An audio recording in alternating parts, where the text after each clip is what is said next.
Hey everyone, I'm Peter Stories, here to guide you today. If you use this video to drift off to sleep, please tap like, hit subscribe, and drop a comment telling me where you're watching from and what time it is there. Now settle in, get cozy, and let yourself relax.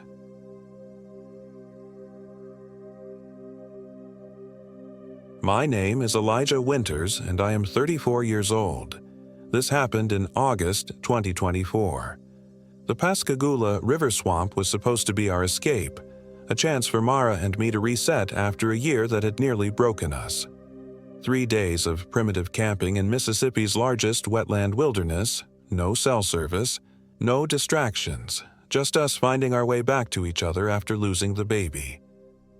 "It'll be good for us," I'd told her, showing her pictures of cypress trees draped in Spanish moss, their gnarled trunks rising from dark water.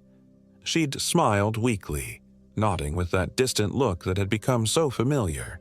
6 months since the miscarriage, and she still drifted away sometimes, her eyes focused on something I couldn't see. The humidity hit us like a wet blanket as we pulled into the small gravel lot at the Pascagoula Wildlife Management Area. Only 2 other vehicles were parked there, a dusty pickup truck and a faded sedan, which was exactly what I'd hoped for. Solitude. "Ready?" I asked, squeezing Mara's hand. Her palm was clammy against mine, but she squeezed back. "As I'll ever be," she replied, her voice stronger than it had been in weeks. That was a good sign. We hoisted our packs, mine considerably heavier with the tent and cooking gear, and followed the weathered trail marker into the dense forest. The late afternoon sun filtered through the canopy in broken shafts, illuminating the rich carpet of ferns below. Somewhere in the distance, a woodpecker hammered rhythmically against a tree. "It's beautiful," Mara said quietly, pushing a strand of dark hair from her face. "Peaceful." I nodded, relief washing over me. This was the right decision. We needed this. The trail wound through stands of pine and oak before opening up to the swamp proper. Boardwalks carried us over sections of boggy ground and shallow water. The air grew thicker, filled with the drone of insects and the occasional splash of something breaking the water's surface. "Gives me the creeps a little," Mara admitted, stepping carefully on the weathered planks. "Like we're being watched." "Just wildlife," I assured her, though I understood the feeling. The swamp had an ancient quality about it, primordial and watchful. By dusk, we'd reached a small island of dry ground where camping was permitted.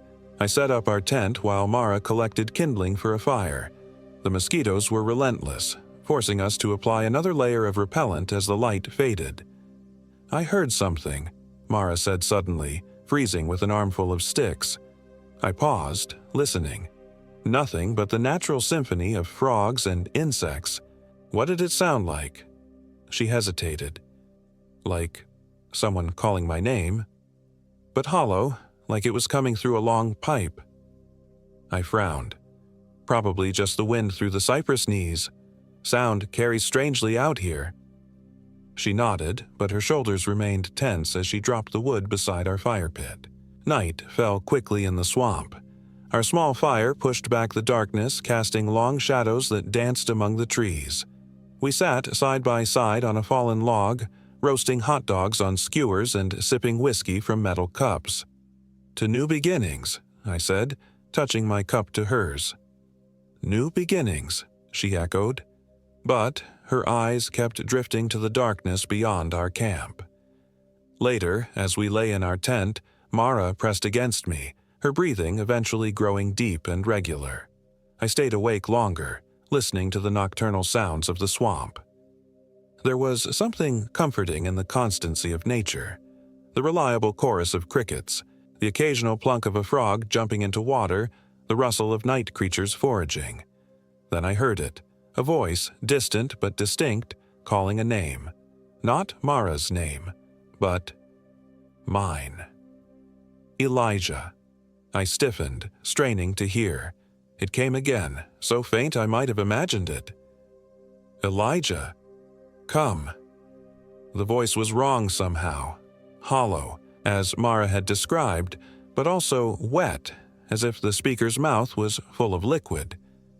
I carefully extricated myself from Mara's embrace and unzipped the tent as quietly as possible. The fire had burned down to embers, casting just enough light to see the immediate area around our camp. Nothing moved in the darkness. "Hello?" I called softly, not wanting to wake Mara. No response, just the background noise of the swamp. I shook my head. We were both on edge, hearing things that weren't there. Stress and grief could do that to a person. I was about to return to the tent when I noticed something odd. The fireflies that had been blinking lazily around our camp were gone, as if they'd all winked out simultaneously, and the frogs that had been croaking incessantly since nightfall were now silent. The swamp was holding its breath. I scanned the tree line, the hairs on my arms rising despite the muggy air. That's when I saw it. A figure standing motionless at the edge of the darkness.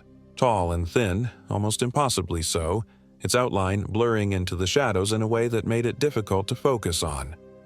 "Hey," I called, louder this time. "This is a campsite. There's another one half a mile back if you need a place to stay." The figure didn't move or respond. I fumbled for my flashlight, flicking it on and aiming the beam toward the tree line. Nothing. Just dripping moss and gnarled roots. I swept the light in a wide arc, heart hammering. Had I imagined it? The whiskey, perhaps, combined with exhaustion and the disorienting darkness of the unfamiliar swamp. "Eli!" Mara's voice came from behind me, sleepy and confused. "What are you doing?" "Nothing," I said quickly, not wanting to worry her. "Just checking something. Go back to sleep." "Come back to bed," she murmured. "It's late." I took one last look around before retreating into the tent. Mara was already drifting back to sleep as I zipped the entrance closed and lay down beside her. I stared at the tent ceiling, listening intently, but the night sounds had returned to normal. Frogs, insects, the rustling of leaves. I was almost asleep when I heard it again. "Elijah. She's not what you think." I jerked upright, pulse racing. The voice was closer now, just outside the tent. Mara stirred beside me but didn't wake. "Who's there?" I hissed. Silence answered me. Then, slowly, something pressed against the side of the tent, not a hand, but something larger, heavier, sliding down the nylon. The fabric bulged inward with the pressure. I grabbed my flashlight and pocket knife, hands trembling. Whatever was out there was big. A bear? Unlikely in this part of Mississippi, but not impossible. "Hey!" I shouted, hoping to scare it off. "Get out of here!" The pressure disappeared. I waited, listening intently for retreating footsteps or the sound of something moving through the underbrush. Nothing. After several minutes of tense silence, I carefully unzipped the tent just enough to peer out. The embers of our fire glowed dimly, illuminating empty space. Whatever had been there was gone, or so I thought. A splash in the water drew my attention. About 20 yards from our campsite, where solid ground gave way to swamp, something was moving. I trained my flashlight on the spot. The beam caught a pale form just as it submerged, a glimpse of sickly white skin and long, dark hair. Not an animal, a person, or something that looked like one. "What the hell?" I whispered. "Eli?" Mara was awake now, sitting up behind me. "What's going on?" I hesitated. Should I tell her? She was finally sleeping better after months of insomnia and nightmares. The last thing she needed was to be frightened by what was probably just another camper taking a night swim, however strange that seemed. "Nothing," I said, forcing my voice to sound calm. "Thought I heard something, but it was just an animal." She didn't look convinced. "You're shaking." "Just chilly," I lied. "It's 80 degrees, she pointed out. I sighed. "I think there might be someone else camping nearby. I saw someone in the water." Her eyes widened. "In the water? At night? In the swamp?" "Might have been an animal," I conceded. "It was dark." "Should we pack up? Leave?" There was an edge of panic in her voice. "No, no," I said quickly. "We're fine. Whoever it is, they're not bothering us. Let's try to get some sleep." She nodded reluctantly and lay back down, but I could tell from her breathing that she remained awake, alert to every sound outside our tent. I lay beside her, my mind racing, replaying what I'd seen, or thought I'd seen, in the water. The remainder of the night passed without incident, though I slept fitfully, jerking awake at every unusual sound. Mara, to my surprise, eventually fell into a deep sleep beside me. Dawn came as a gradual lightening of the gloom rather than a proper sunrise. Mist hung low over the swamp, transforming the landscape into something ethereal and strange. I unzipped the tent and stepped out, stretching my stiff muscles. The fire pit contained nothing but ash, though I was certain there had been embers when I'd last looked out. I glanced around our campsite, trying to shake off the uneasiness that clung to me like the morning fog. That's when I noticed the footprints. They circled our tent completely, bare human feet pressed into the soft earth. But there was something wrong with them. They were too long, the toes splayed unnaturally wide, and they appeared to have webbing between them, like a frog's. And they only went in one direction, as if whoever, whatever, had made them had completed the circle and then vanished. "Mara," I called, my mouth dry. "You need to see this." She emerged from the tent, running her fingers through her tangled hair. Her expression changed as she saw my face. "What is it?" I pointed at the ground. She looked down, her brow furrowing as she traced the circle of footprints with her eyes. "Someone was here," she whispered, "while we were sleeping." "Let's pack up," I said. "I think we should find another campsite." She nodded, her face pale. Neither of us mentioned the strange shape of the prints. We ate a hasty breakfast of granola bars and filtered water, then packed our gear in tense silence. I kept glancing toward the water, half expecting to see that pale figure watching us from among the cypress knees. "Where should we go?" Mara asked as we shouldered our packs. I consulted our trail map. "There's another designated camping area about 4 miles north, more elevated ground, less swampy." "Sounds good to me," she said, trying to force a smile. We set off along the boardwalk, moving deeper into the wilderness. The mist began to burn away as the morning warmed, revealing the true beauty of the swamp in daylight. Sunlight dappled the tea-colored water, turtles basked on fallen logs, and herons stood motionless in the shallows, hunting for fish. Under different circumstances, I would have found it peaceful. Now, I couldn't shake the feeling that we were being followed. "Did you really hear someone call your name last night?" Mara asked suddenly, breaking the silence that had stretched between us. I hesitated, then nodded. It was strange, like the voice was waterlogged somehow. She shuddered. "I heard it too, but I thought it was just a dream." "What did it say to you?" "My name, and then, 'He doesn't know what you did.'" I stopped walking, turning to face her. "What's that supposed to mean?" Her eyes wouldn't meet mine. "I don't know." "Mara." "I don't know, Eli." Her voice rose, echoing across the water. It was just a voice in the dark. It didn't mean anything. I studied her face. There was something there. Fear, yes, but something else too. Guilt? "Let's just keep moving," she said, pushing past me on the narrow boardwalk. We hiked for another hour, the boardwalk eventually giving way to a dirt trail that wound through higher, drier ground. The cypress trees thinned out, replaced by pines and magnolias. I began to relax slightly. Whatever strangeness lurked in the deeper swamp, perhaps it wouldn't follow us here. Around noon, we stopped in a small clearing to rest and eat lunch. Mara sat on a fallen log, her face glistening with sweat, while I dug energy bars and jerky from my pack. "How much farther?" she asked, taking a long drink from her water bottle. I checked the map again. "Maybe another hour. We're making good time." She nodded, her gaze drifting to the trees behind me. Suddenly, her eyes widened. Eli," she whispered. "Don't turn around." My blood ran cold. "What is it?" "There's someone watching us. Through the trees." Every instinct screamed at me to whirl around, but I forced myself to move slowly, casually, as if checking something in my pack. As I turned, I scanned the forest edge. At first, I saw nothing. Then, movement caught my eye. A figure standing perfectly still among the pine trunks. It was tall, inhumanly so, its limbs too long and jointed in the wrong places.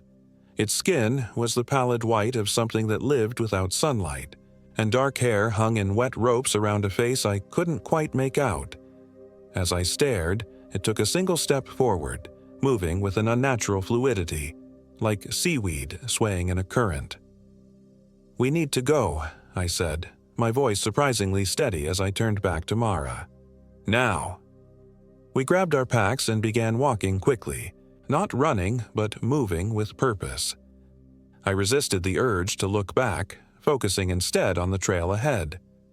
"It's following us," Mara said after a few minutes, her voice tight with fear. I looked over my shoulder. The figure was indeed trailing us, keeping a consistent distance, moving with that same unsettling grace. It made no attempt to hide or to catch up, just followed, patient and relentless. "What the hell is that thing?" I muttered. "I don't think we should find out," Mara replied. We increased our pace to just short of a jog. The trail began to slope upward, becoming rockier and more difficult to navigate.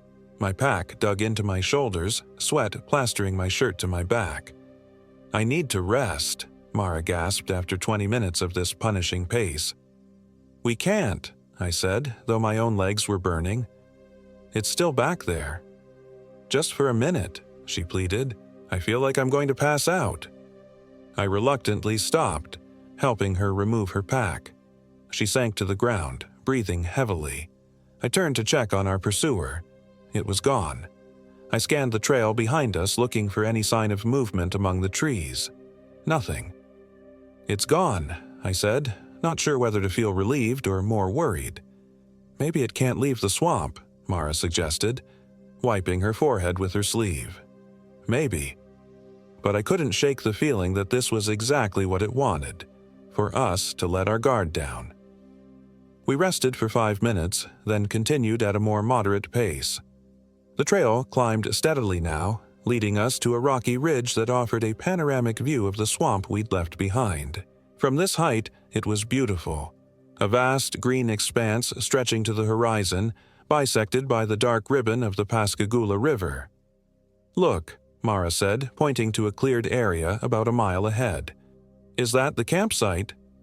I consulted the map. "Should be. Red Bluff Camp." "Thank God," she murmured. We reached Red Bluff Camp 30 minutes later. It was larger than our previous site, with several designated spots for tents and a communal fire pit in the center. Most importantly, it was occupied. 3 tents were already set up, and a middle-aged couple sat in folding chairs beside one of them. "Hello there," the man called as we approached. He was heavyset with a salt and pepper beard, dressed in typical hiking gear. "Looks like we've got company, Carol." Carol, a petite woman with short gray hair, waved cheerfully. "Welcome to Red Bluff. You folks hiking through or staying the night?" "Staying.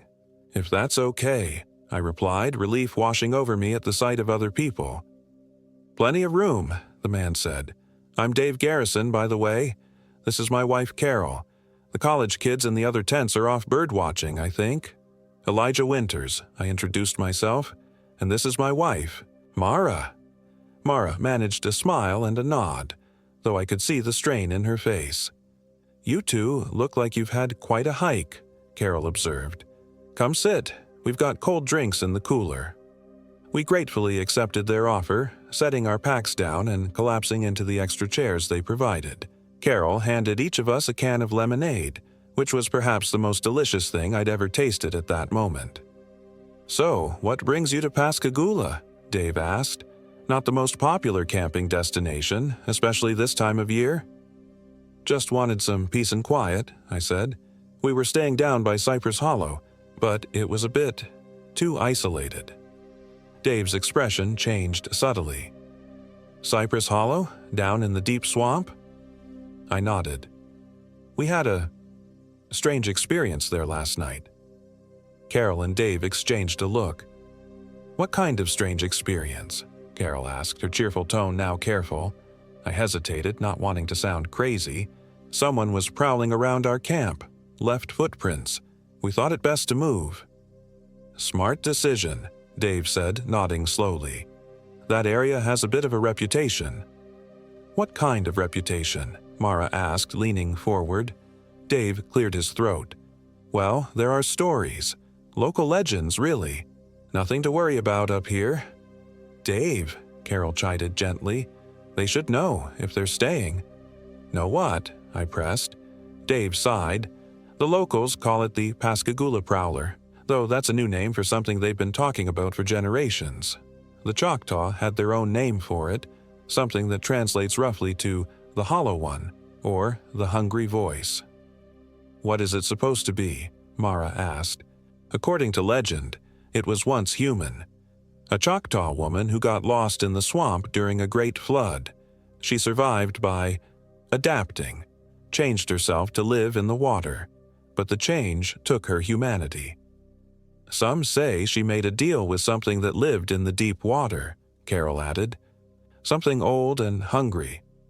The stories say she calls to people now, Dave continued, lures them into the deep water. No one who follows her voice returns. A chill ran through me despite the afternoon heat. And people actually believe this? Dave shrugged. Local fishermen won't go near Cypress Hollow after dark. Take that how you will. Have you seen anything? Mara asked. In all your time camping here? Not personally, Dave admitted, but last year a solo hiker disappeared in that area. They found his campsite intact, food still on the fire, no sign of struggle. He just vanished. Carol laid a hand on her husband's arm. That's enough scary stories, dear. You'll have them packing up and leaving. No chance of that, I said, trying to sound more confident than I felt. We're staying right here, surrounded by people. We set up our tent in a spot with a good view of the trail we'd come up. I kept glancing that way as I hammered in the stakes, half expecting to see that tall, pale figure emerging from the trees. As evening approached, the college kids Dave had mentioned returned. 2 young men and a woman, all in their early 20s, equipped with binoculars and field guides. They introduced themselves as Zach, Tyler, and Audrey, graduate students from the University of Southern Mississippi conducting research on migratory birds. Find anything interesting today? Dave asked as we all gathered around the communal fire pit for dinner. 3 species of warbler we haven't documented in this area before, Audrey replied enthusiastically. She was small and energetic, with curly red hair pulled back in a ponytail. And Tyler thinks he spotted a Swainson's warbler, which would be incredible if confirmed. What about you folks? Zach asked, looking at Mara and me. Enjoying the wilderness. Before I could formulate a non-alarming response, Mara spoke up. We had a bizarre experience last night. Something was stalking our camp down by Cypress Hollow. The students exchanged glances. You stayed in Cypress Hollow? Tyler asked, his voice dropping slightly. That's brave. We didn't know about its reputation until Dave told us, I explained. Did you see it? Audrey asked, leaning forward with academic interest. The Prowler. Audrey, Zach warned. Don't. What? It's just a local legend, fascinating from an anthropological perspective. We saw something, I admitted. Tall, pale, moved strangely, following us on the trail today. Tyler nodded seriously. I've heard stories from the locals. My research advisor grew up near here. He refuses to enter the swamp, says his grandfather vanished there in the 60s. It's just stories, Zach insisted. People get lost in swamps all the time. Nature is dangerous enough without inventing monsters. Then explain the footprints, Mara challenged. Perfect circle around our tent, webbed toes. An uncomfortable silence fell over the group. Probably a prank, Zach suggested finally. Locals messing with tourists. Yeah, I agreed, wanting to believe it. That makes sense. As night deepened, we roasted marshmallows and shared more mundane stories. The students were good company, their enthusiasm for their research infectious. For a few hours, I almost forgot about our experience in the deeper swamp. Almost. As we prepared for bed, I noticed Mara staring into the darkness beyond the circle of firelight. "What is it?" I asked quietly. "Nothing," she said, but her face was tense. "Let's go to sleep." Inside our tent, Mara curled against me, her body rigid with tension. "We're safe here," I whispered, "surrounded by people." "I know," she said. "It's just—" "What?" She hesitated. "That voice, what it said to me. He doesn't know what you did." I propped myself up on one elbow, looking down at her. "What did it mean, Mara?" Her eyes glistened in the dim light filtering through the tent fabric. "After we lost the baby, there was a moment when I thought about leaving, just walking away from everything. From you." "Why?" The question came out harsher than I intended. "Because I blamed myself," she whispered. "And I thought you did too, even though you never said it." "Blamed you? For the miscarriage. Mara, that's—" "I knew something was wrong," she interrupted. "For days, I knew. But I didn't say anything because we had that vacation planned and I didn't want to ruin it. By the time I saw the doctor—" She trailed off, tears streaming down her face. I pulled her close. "That's not your fault. These things happen. There's nothing you could have done." "But I didn't tell you I was thinking of leaving," she continued. "I packed a bag one day while you were at work, had it in the car, was going to drive to my sister's in Atlanta. But you didn't." "No." She wiped her eyes. "I couldn't, but I thought about it. That's what I did. That's what the voice meant." I stroked her hair, trying to process this revelation. "It's just a voice in the dark, Mara. It doesn't know anything about us."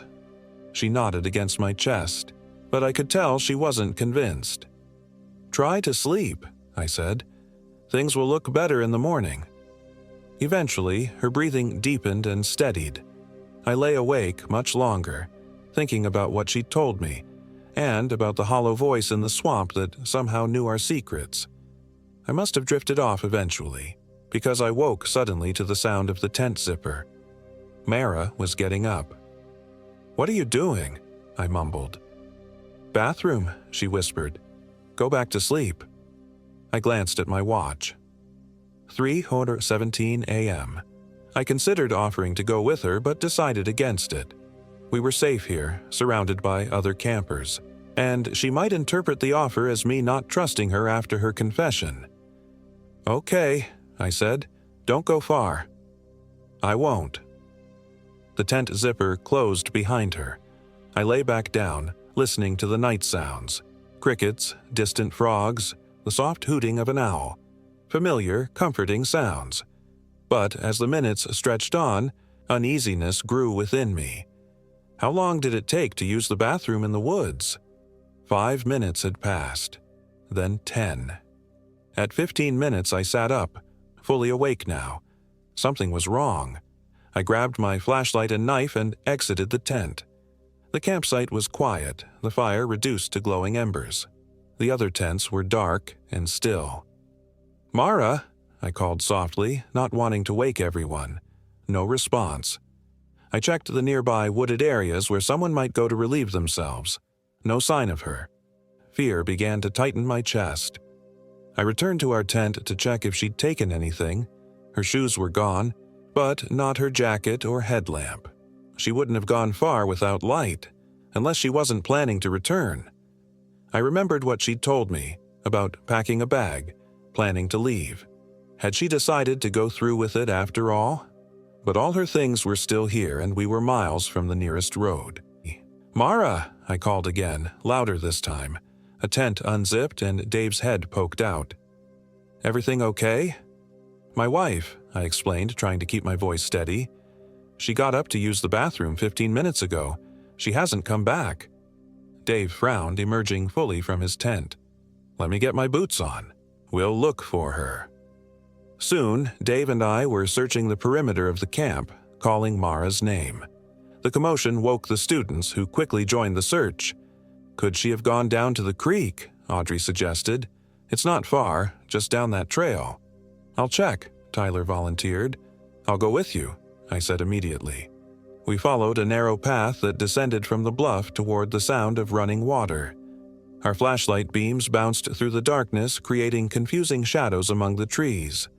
The creek was about 100 yards from camp, a clear, shallow stream running over smooth rocks. No sign of Mara. "Look," Tyler said suddenly, his light fixed on the muddy bank. "Footprints." A single set of barefoot prints led downstream. Human prints, normal-sized, Mara's. "She came this way," I said. "But why? And where are her shoes?" We followed the footprints along the creek bank. They continued for about 50 yards before stopping abruptly at the water's edge. "Maybe she crossed?" Tyler suggested. I shone my light across the creek. The opposite bank showed no footprints emerging. "No," I said, my voice hollow. "She didn't cross." Then I noticed something else. Larger prints overlapping Mara's. The same webbed, elongated prints we'd seen circling our tent the night before. "Tyler," I said carefully, "do you see these other prints?" He crouched beside me, examining the mud. "Jesus," he whispered. "What made these?" "The prowler," I said, the words falling from my lips before I could stop them. Tyler gave me a worried look. "Let's get back to camp. Get everyone. We need more lights. More people." We hurried back up the trail to find the others had assembled a more organized search party. Dave had a proper high-powered flashlight and a GPS unit. Carol was preparing a thermos of coffee. "Any sign?" Zach asked as we approached. "Footprints by the creek," Tyler replied, "leading downstream. But what?" Tyler looked at me, unsure what to say. "There were other prints," I said flatly. "The same ones we saw at our first camp. Whatever was stalking us, it's here." A heavy silence fell over the group. "We should call for help," Audrey suggested. "Does anyone have a satellite phone?" Dave nodded. "In my pack. But even if we call now, search and rescue won't arrive until morning." "We can't wait that long," I insisted. "She's out there now." "Eli," Carol said gently, "it's pitch black. The terrain is dangerous. If we all go stumbling around in the dark, someone else could get hurt or lost." "I don't care," I said. "That's my wife out there." In the end, we compromised. Dave, Tyler, and I would follow the creek, searching for any sign of Mara or where she might have gone. The others would remain at camp in case she returned, with Zach stationed at the top of the trail with the satellite phone, ready to coordinate with emergency services.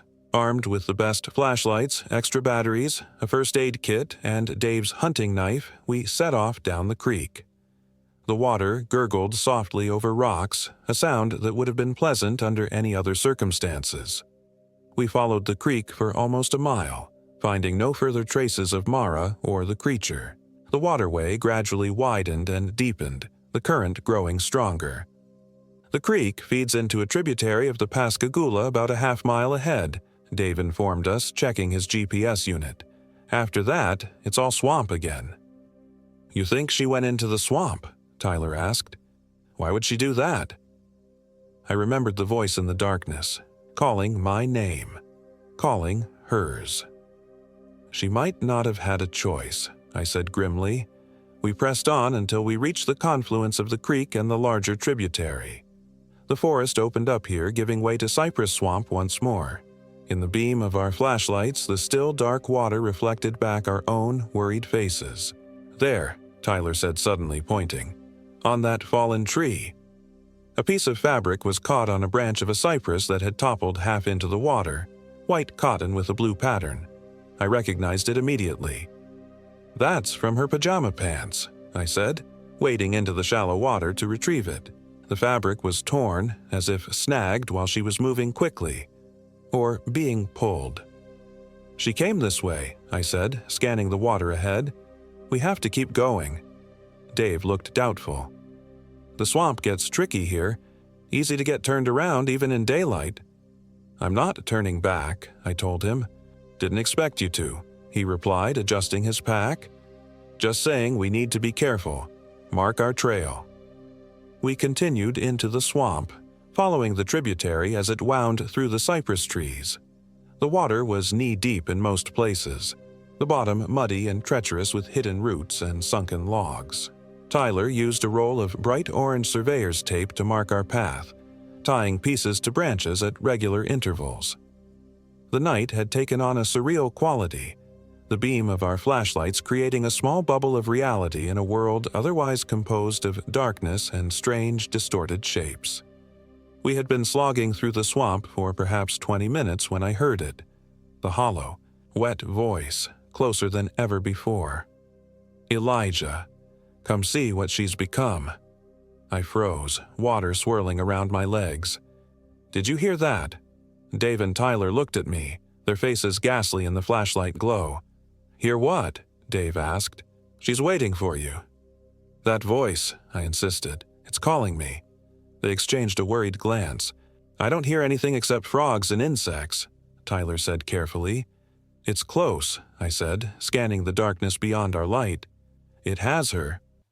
"Eli," Dave said, using my nickname for the first time.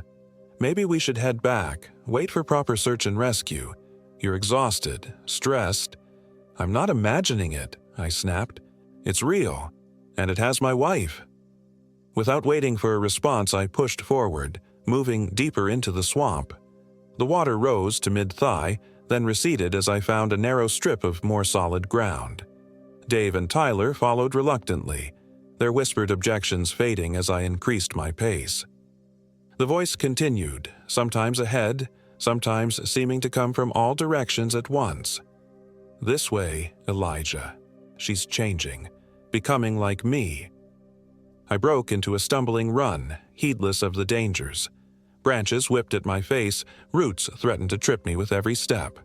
The rational part of my mind was screaming that this was madness, running through a swamp at night, following a voice no one else could hear. But another part, deeper and more primal, knew with absolute certainty that Mara was ahead, and that every second counted.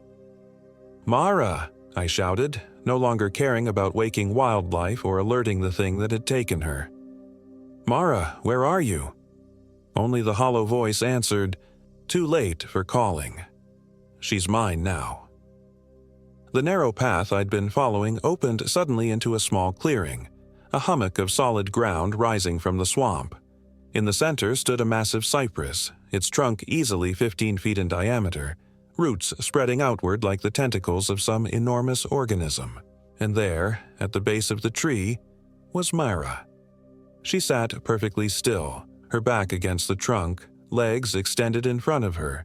Her skin gleamed unnaturally pale in the flashlight beam, and her hair hung in wet ropes around her face. She was soaking wet, her white and blue pajamas plastered to her body. "Mara!" I cried, relief flooding through me as I rushed forward. She didn't respond or look up. As I approached, I slowed, caution replacing relief. Something was wrong. She was too still, her posture too rigid. "Mara," I said again, softer now as I drew closer. Slowly, mechanically, her head turned toward me. Her eyes, when they met mine, were not her own. They were too large, too round, and completely black, without iris or white. "No," I whispered, stopping short. Her mouth opened, stretching wider than should have been possible, revealing rows of small, sharp teeth that Mara had never possessed. From that impossible mouth came the hollow, wet voice I'd been hearing. "She's mine now, Elijah, just as you'll be mine." I stumbled backward, nearly falling. This thing wasn't Mara. It couldn't be, yet it wore her face, her body. "What have you done to her?" I demanded, my voice breaking. The thing wearing Mara's form rose to its feet with unnatural smoothness, as if pulled upright by strings. It stood there, swaying slightly, its head cocked at an angle that made my stomach churn.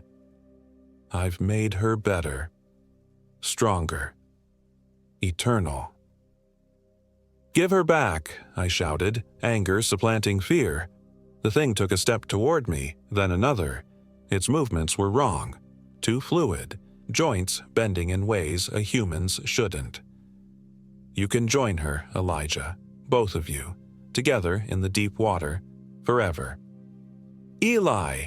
Dave's voice rang out from behind me. "What the hell are you doing?" I half turned to see Dave and Tyler entering the clearing, their flashlight beams cutting through the darkness. "It's got Mara," I said, pointing at the thing by the cypress. Their lights swung toward where I was pointing. Dave gasped. Tyler cursed. "What the fuck is that?" Tyler whispered. So they could see it too. The relief that I wasn't hallucinating was immediately overwhelmed by the horror of confirmation. This was real. The thing that had been Mara hissed at the new lights, raising an arm to shield its two large eyes. In the improved illumination, I could see more details I'd missed.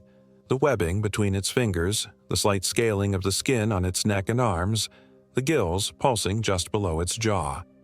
"We need to go," Dave said, his voice tight with fear. "Now." "I'm not leaving without Mara," I insisted.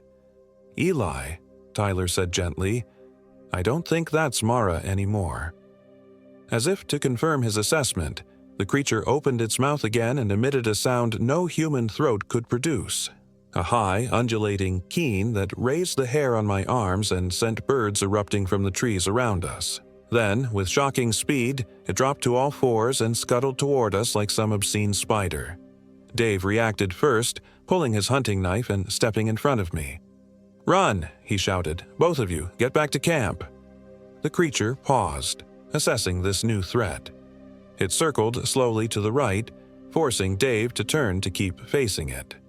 "I'm not leaving you," I told Dave, drawing my own smaller knife. "Me neither," Tyler added, though his voice trembled. The creature continued its slow circling, eyes fixed on Dave. Then, without warning, it leapt. Not at Dave, but at me, covering the distance between us in a single bound. I raised my knife instinctively, but too late. The thing crashed into me, knocking me backward onto the ground. Its face, Mara's face, distorted and wrong, hovered inches above mine, that too wide mouth opening again. "Mine!" Something flashed in the darkness. Dave's knife. He buried it to the hilt in the creature's shoulder. The thing shrieked, a sound of rage rather than pain, and whipped around with impossible speed. Its arm caught Dave across the chest, sending him flying into a tree trunk with a sickening thud. I struggled beneath the creature's weight, trying to bring my own knife to bear. Its skin was slick and cold against mine, like something long dead dredged from the bottom of a lake. The smell of stagnant water and decay filled my nostrils. Tyler shouted something and rushed forward, wielding his flashlight like a club. He struck the creature across the head, momentarily distracting it. I seized the opportunity to thrust my knife upward, driving it into the thing's side. Black fluid, viscous and foul-smelling, oozed from the wound. The creature hissed again and released me, slithering off with unnatural quickness. It retreated toward the massive cypress, watching us with those huge black eyes. I scrambled to my feet, moving to check on Dave. He was conscious but dazed, blood trickling from a cut on his forehead. "Can you stand?" I asked. He nodded grimly, using the tree to pull himself upright. "What the hell is that thing?" he gasped. "I don't know," I admitted, "but it's got Mara somehow." The creature was hunched at the base of the cypress now, watching us with malevolent intelligence. The wounds we'd inflicted seemed to cause it no pain or significant impairment. "We need to get out of here," Tyler insisted. "Get help." "It'll just disappear with her," I said. "We might never find her again." "Then what do you suggest?" Dave asked, still leaning heavily against the tree. "Those knives didn't do much." I scanned the clearing desperately, looking for anything that might help.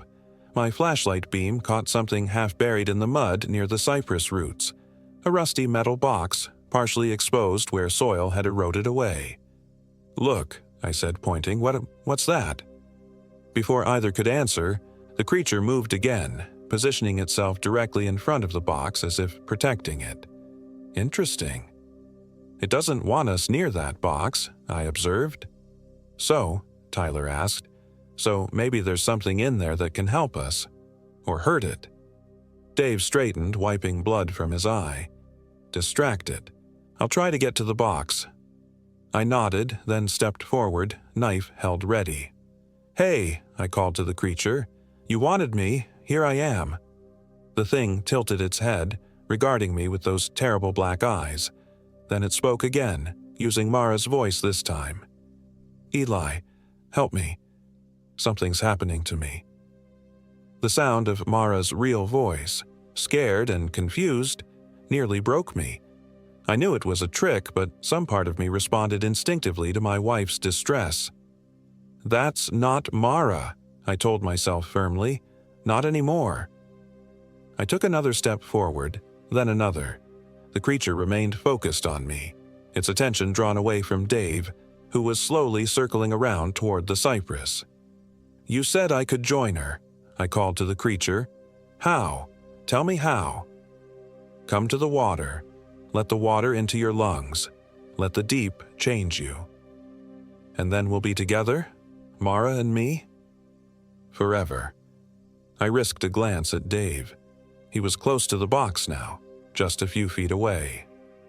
Tyler had positioned himself to my right, creating a triangle around the creature. I want to see her first, I demanded.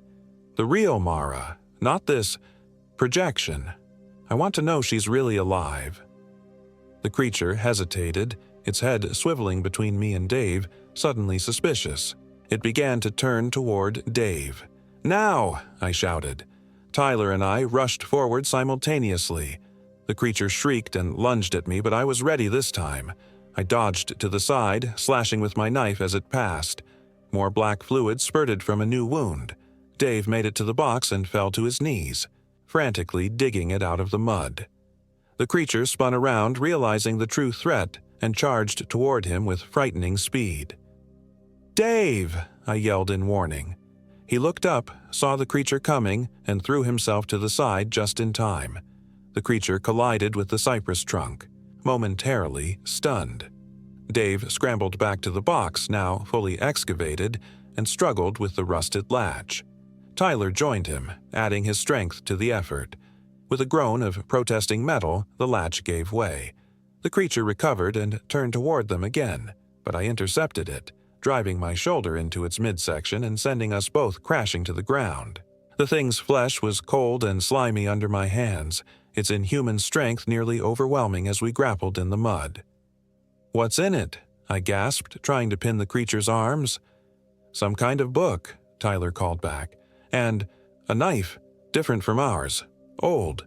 The knife, Dave exclaimed. To look at the blade, it's not metal.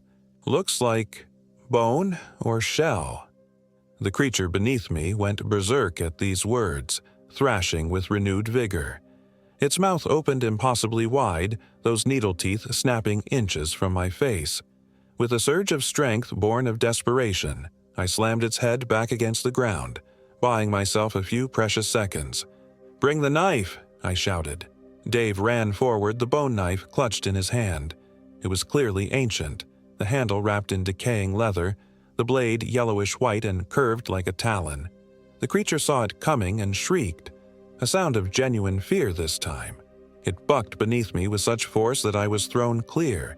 Before I could recover, it was on its feet, backing away toward the water. Dave didn't hesitate. He threw the bone knife with surprising accuracy. It tumbled end over end through the air and buried itself in the creature's chest. For a moment, nothing happened. The creature looked down at the knife protruding from its torso, then back at us. A smile spread across its face. Mara's face, twisted into something monstrous. Then the smile faltered. The creature's skin began to ripple as if something was moving beneath it. It opened its mouth to scream, but no sound emerged. Instead, a torrent of black fluid gushed forth, spattering the ground. The thing that had been Mara, or that had taken Mara's form, convulsed violently. Its limbs bent at impossible angles, its back arching until I thought its spine would snap. The skin began to slough off in great sheets, revealing not muscle and bone beneath, but a writhing, eel-like mass that seemed to be both part of the creature and separate from it. I watched in horror as the thing fell to the ground and began to dissolve, melting like ice on a hot sidewalk. The bone knife glowed with an eerie blue-white light, seeming to accelerate the process. Within minutes, all that remained was a steaming, viscous puddle soaking into the earth, with the knife lying in the center, its glow fading. And next to the puddle, unconscious but breathing, was Mara. My Mara. I rushed to her side, heedless of the foul residue. Her skin was cold but warming rapidly, her pulse weak but steady. Most importantly, she was human, completely, normally human, with no trace of the monstrous changes the creature had imposed. "Mara," I whispered, gathering her into my arms. "Mara, can you hear me?" Her eyelids fluttered, then opened. Her eyes were their normal brown, alert and confused. "Eli," she murmured. "What happened? Where are we?" "It's okay," I told her, tears of relief streaming down my face. "You're safe now. We're going home." Dave approached cautiously, holding the ancient book from the metal box. "She okay?" I nodded, unable to speak past the lump in my throat. "Good," he said, "because I think we should get the hell out of these swamps. Now!" Tyler was already on the satellite phone, calling for emergency extraction. Within hours, search and rescue teams had reached us, evacuating the injured, Dave with a mild concussion, Mara suffering from hypothermia and exhaustion, by helicopter. The official report listed Mara as having experienced a sleepwalking episode triggered by stress, leading to accidental hypothermia. No mention was made of webbed footprints, bone knives, or creatures that could steal a person's form. The ancient book, which Dave had quietly pocketed during the extraction, contained pages of text in an unknown language, interspersed with disturbing illustrations of human-amphibian hybrids. We never returned to the Pascagoula swamps, though the nightmares followed us home. Mara remembered little of her ordeal, fragments of darkness, cold water, and a voice promising to take away her pain forever. I remembered everything, though I spoke of it to no one. 6 months later, we visited a different kind of wilderness, the high desert of New Mexico, as far from swamps and standing water as we could get.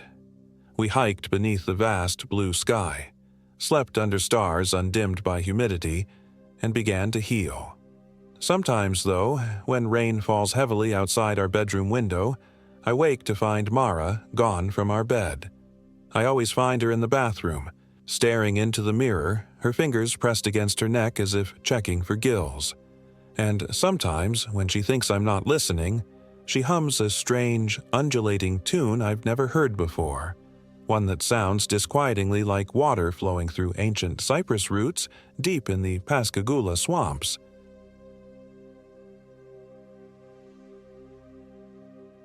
My name is Rebecca Winters, and I am 32 years old. This happened in June 2024. The Pascagoula River Swamp had always been a place of whispers. Growing up in Mississippi, I'd heard the legends, tales of lights dancing through cypress knees at midnight, of hunters who went in but never came out whole. But I didn't believe in ghost stories. I believed in what I could touch, what I could photograph. That's what brought me there in the first place. "You'll get amazing shots in the sunrise mist," my editor had said when assigning me this piece for Outdoor Life magazine. The Pascagoula is America's last unregulated major river system, pristine wilderness. He neglected to mention what the locals called it, Blackwater, not just for its tea-colored depths, but for what they claimed lived beneath the surface. I arrived at the Old River Wildlife Management Area late Thursday afternoon, planning a 3-day solo photography expedition. I'd done my research, packed light but thoroughly. Water purification tablets, emergency beacon, satellite phone, first aid kit, hammock tent, bear spray. I'd done similar assignments in the Smokies, in Yellowstone, in the Everglades. This was supposed to be simpler. The ranger at the check-in station, A leathery man in his 60s named Harlan eyed my gear with skepticism. "Going in alone?" he asked, not looking up from my permit. "Yes, sir," I replied, used to this reaction. A woman alone in the wilderness still raised eyebrows even in 2024. "You planning on camping at the old McAllister property?" His pen stopped moving. "That's right. My research says it's got the best vantage point for sunrise over the cypress groves." Harlan's eyes narrowed slightly. "Might want to reconsider that. Wade Shelter's only 2 miles south. Better facilities." "I'm fine with primitive camping," I assured him. "I need to be at that exact spot for first light." He signed my permit with obvious reluctance. "You hear any strange noises at night you don't investigate, understand? And if you see anyone else out there—" He hesitated. "Just stay on the marked trails." I nodded, chalking it up to the usual protective stance toward solo female hikers. I shouldered my pack and headed out, leaving my car in the designated lot. The first mile was glorious. Late afternoon sunlight filtered through the high canopy, casting dappled shadows across the trail. Resurrection ferns unfurled from ancient oak branches. Birds called from unseen perches, the distinctive whistle of a pileated woodpecker, the scolding chatter of a Carolina wren. I stopped several times to photograph tiny sundew plants, their dewy tentacles glistening as they waited for unsuspecting insects. My mood was bright as I reached the trail junction marked with a faded wooden sign, McAllister Property, 2.1 miles. The narrower path immediately plunged deeper into swamp territory. The ground grew spongy underfoot. Cypress knees jutted from the muck like arthritic fingers reaching for the sky. The smell changed, too, richer, earthier, with an underlying note of decay. Natural, but intense. I breathed it in deeply, already composing photo captions in my head. The primordial heart of Mississippi's last great wilderness. I was so enthralled with the setting that I almost missed the first real warning. A crude symbol carved into a cypress trunk, a jagged spiral with what looked like an eye at its center. It seemed fresh, the pale wood still exposed. Below it, someone had arranged small animal bones in a peculiar pattern.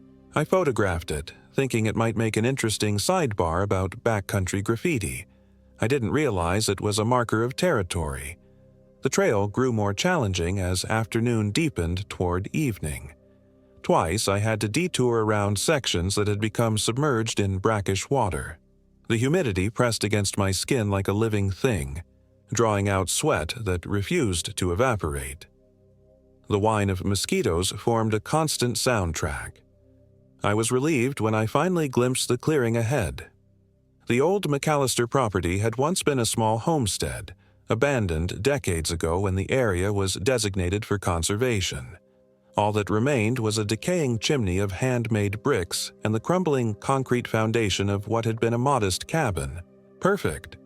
The clearing would give me unobstructed views of both sunrise and sunset, and the elevation, slight though it was, would keep me above the worst of the swamp's moisture. I set up camp efficiently, securing my hammock between 2 sturdy oaks and rigging my rainfly above it. I gathered kindling for a small fire, being careful to create a proper stone ring. As the sun began to set, I heated water for my freeze-dried beef stroganoff and made notes about potential shooting locations for morning. That's when I saw him. At first, I thought it was just a shadow among shadows, a trick of the fading light playing across the cypress trunks. But then he moved, and I realized I was looking at a man standing at the edge of the clearing, partially hidden behind a massive water oak. He was rail-thin, dressed in what looked like handmade clothes, simple canvas pants and a rough shirt. His beard was long and unkempt, his hair tied back with what appeared to be animal sinew. But it was his eyes that caught me, pale, almost colorless in the dimming light and fixed unblinkingly on me. I raised a hand in greeting, keeping my voice casual despite my suddenly pounding heart. "Hello there." He didn't respond, didn't move. "Are you camping nearby?" I tried again, reaching slowly for my bear spray. Finally, he spoke, his voice surprisingly soft and cultured for his wild appearance. "You shouldn't be here." No anger in the words, just flat certainty. "Not tonight." "I have a permit," I said, standing up straighter. "I'm a photographer working on—" "It's calling tonight," he interrupted. "It smells you already. Your city scent. Your woman's blood." A chill crept up my spine despite the lingering heat. I kept my face neutral, hand now firmly on the bear spray canister. "I appreciate your concern, but I'll be fine. I'm experienced in backcountry camping." His laugh was a dry, terrible sound. "Not this backcountry." He glanced up at the darkening sky. "Not on a new moon." Before I could respond, he melted back into the trees, moving with unsettling silence for someone navigating swampland in near darkness. I stood frozen for several long moments, straining to hear any sound of his passage. Nothing. The normal evening chorus of frogs and insects continued uninterrupted. Just a local trying to scare the city woman, I told myself. Probably lives off the grid somewhere nearby and doesn't like visitors. But the encounter left me unsettled enough to check and recheck my gear, positioning my knife and bear spray within easy reach of my hammock. Night fell completely. I doused my fire except for a few glowing embers and zipped myself into my hammock, setting my phone alarm for an hour before sunrise. Despite my unease, the day's hike had left me exhausted, and I soon drifted into sleep, lulled by the symphony of frogs. I still don't know what woke me. One moment, I was deeply asleep, the next, violently awake, heart hammering, skin prickling with certainty that something was wrong. The night sounds had stopped. All of them. No frogs, no insects, no rustling of nocturnal creatures. Just a thick, oppressive silence, and breathing. Something breathing. Heavy, wet breathing, not far from my hammock.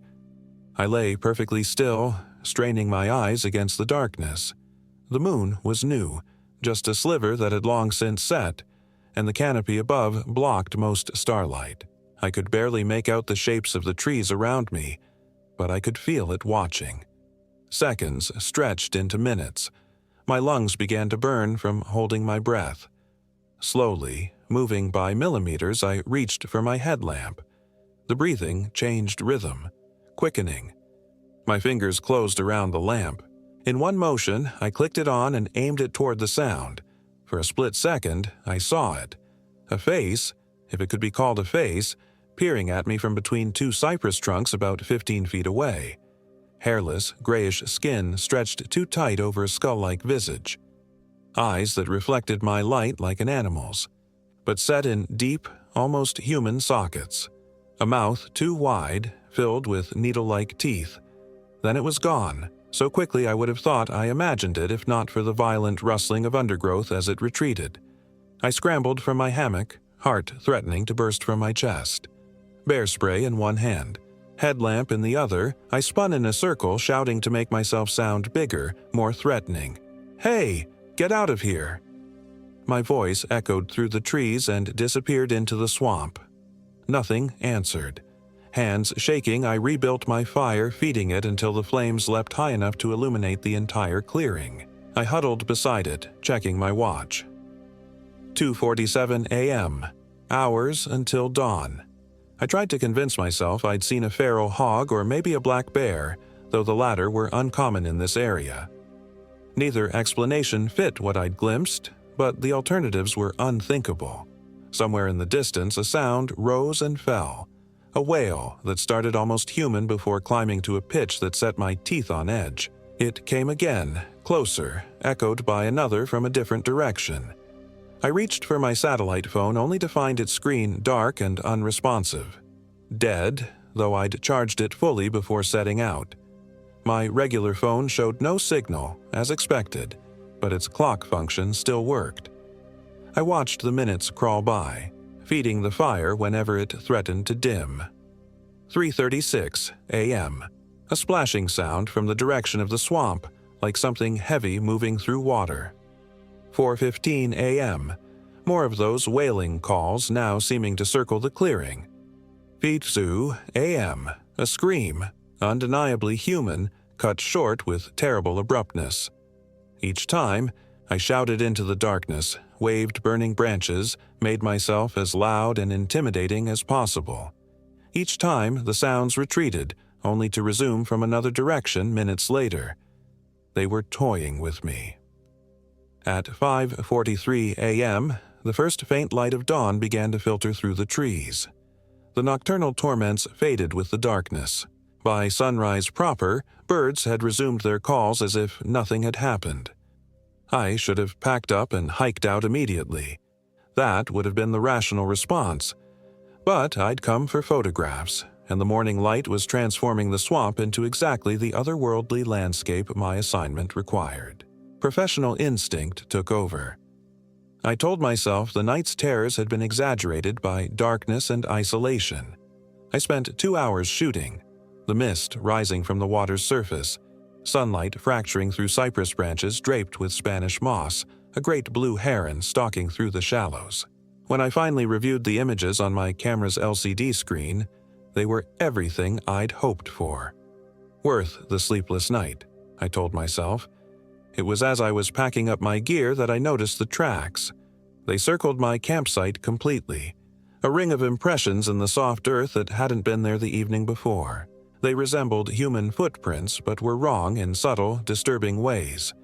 Too long, with widely splayed toes that ended in sharp points, as if clawed, and another set of tracks led away from the circle. Smaller, barefoot human prints that disappeared into the swamp. Someone had stood at the edge of my firelight and then walked away. My hands moved mechanically, breaking camp in record time. I kept my bear spray uncapped, my eyes constantly scanning the tree line.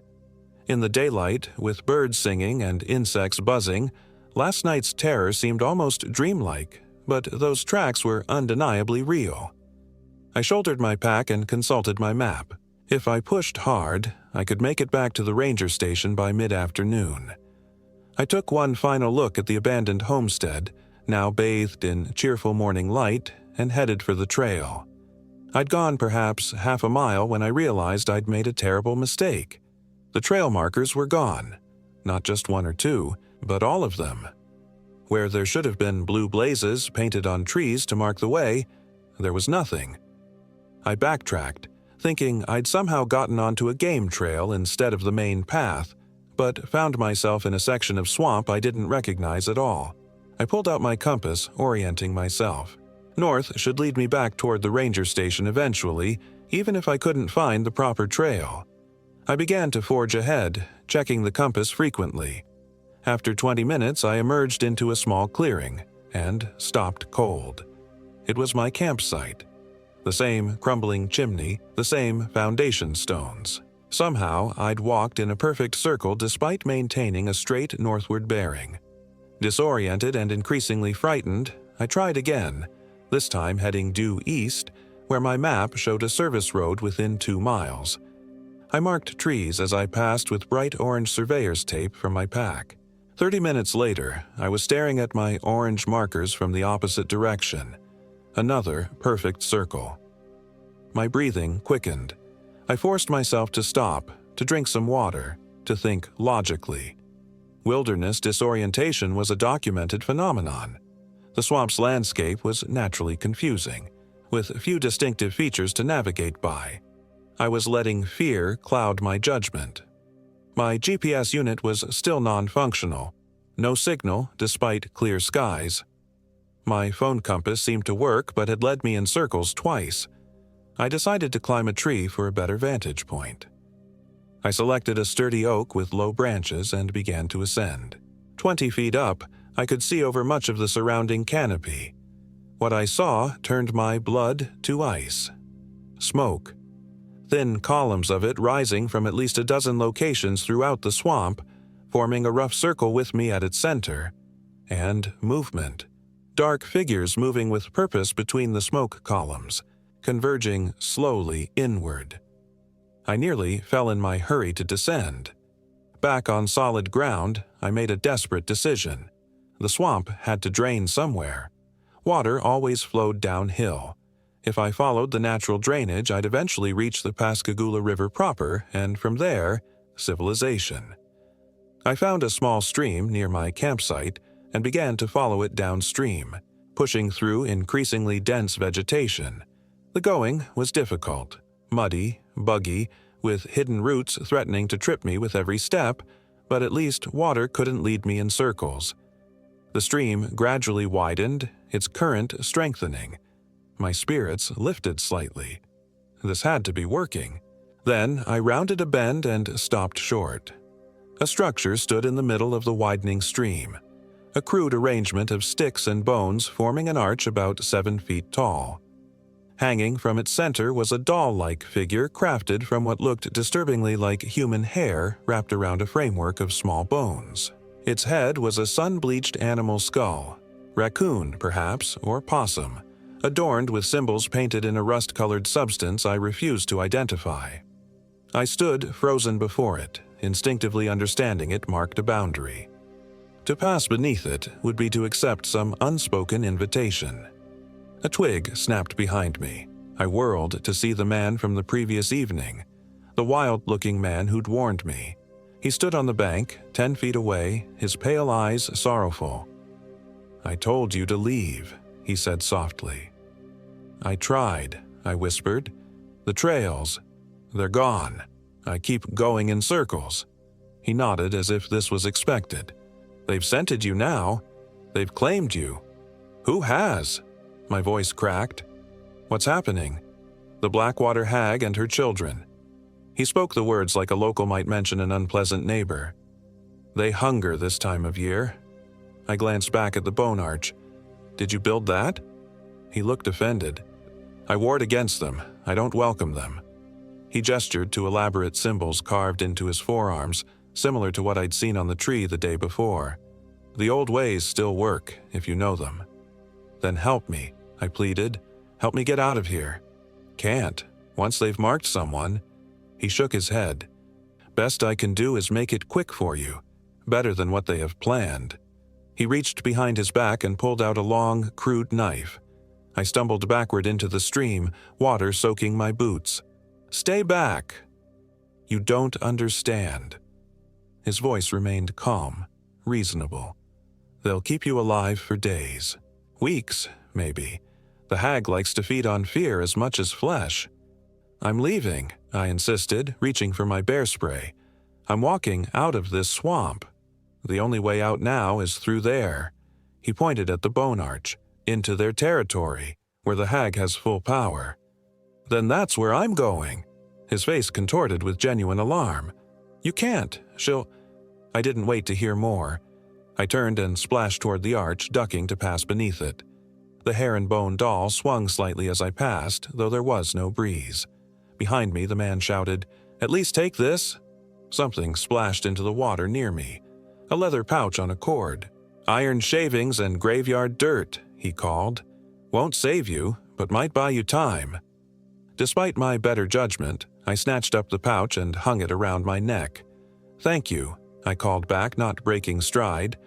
When I glanced over my shoulder, he was already gone.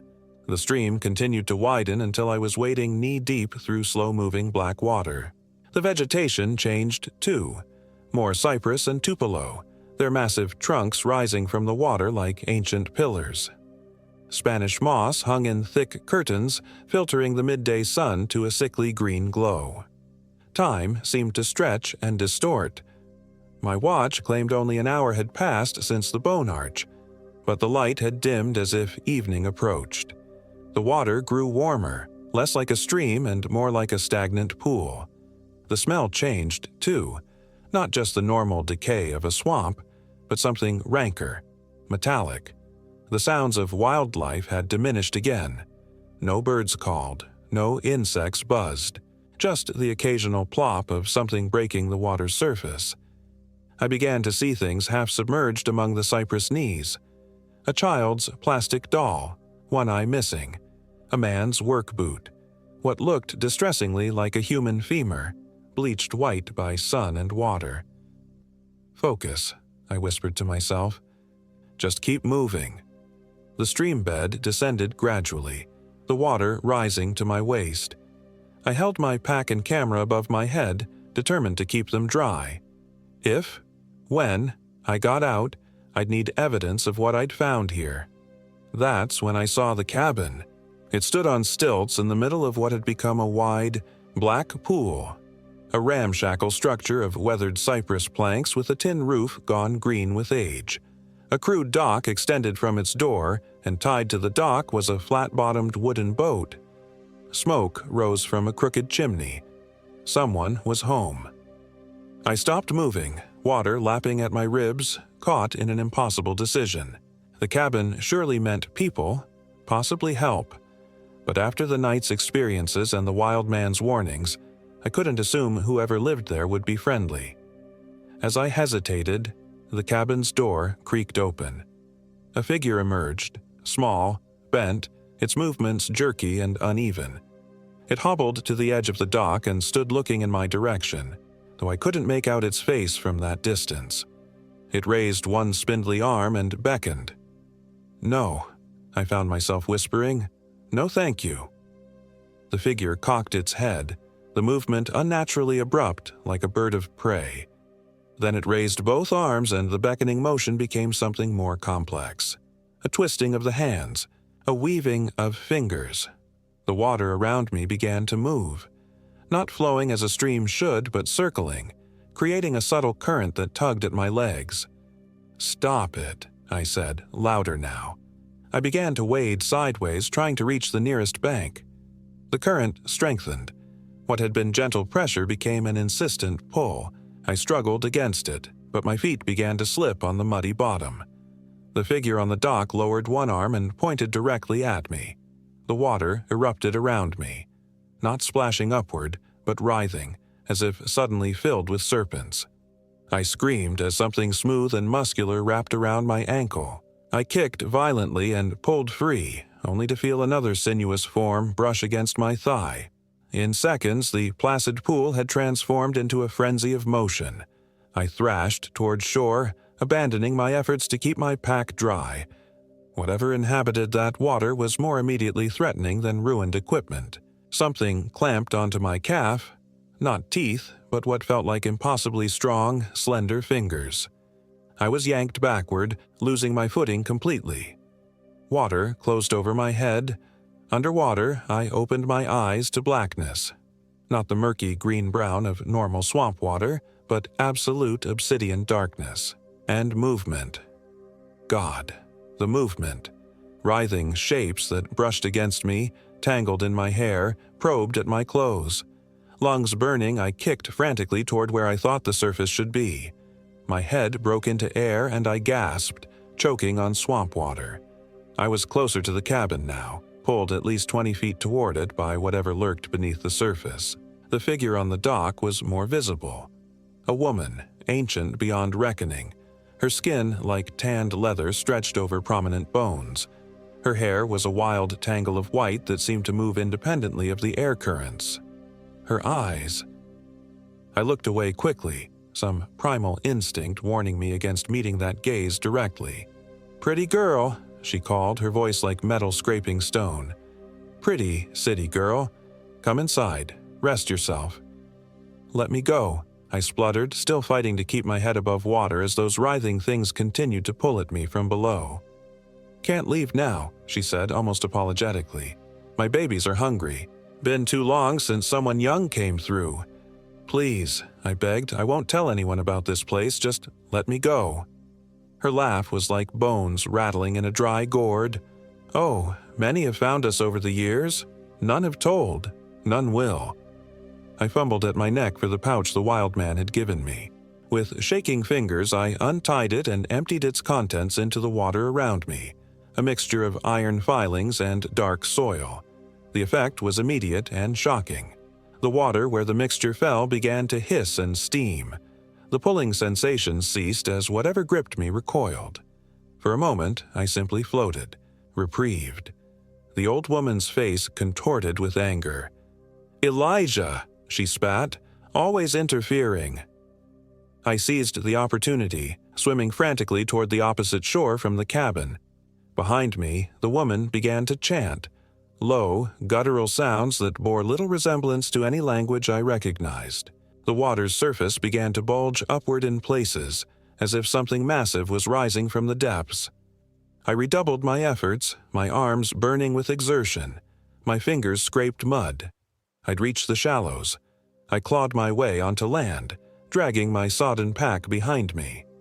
Once clear of the water, I looked back. The pool's surface was alive with movement. Things breached and submerged, sinuous, pale shapes that might have been human-like if humans could live underwater for generations, evolving into something else entirely.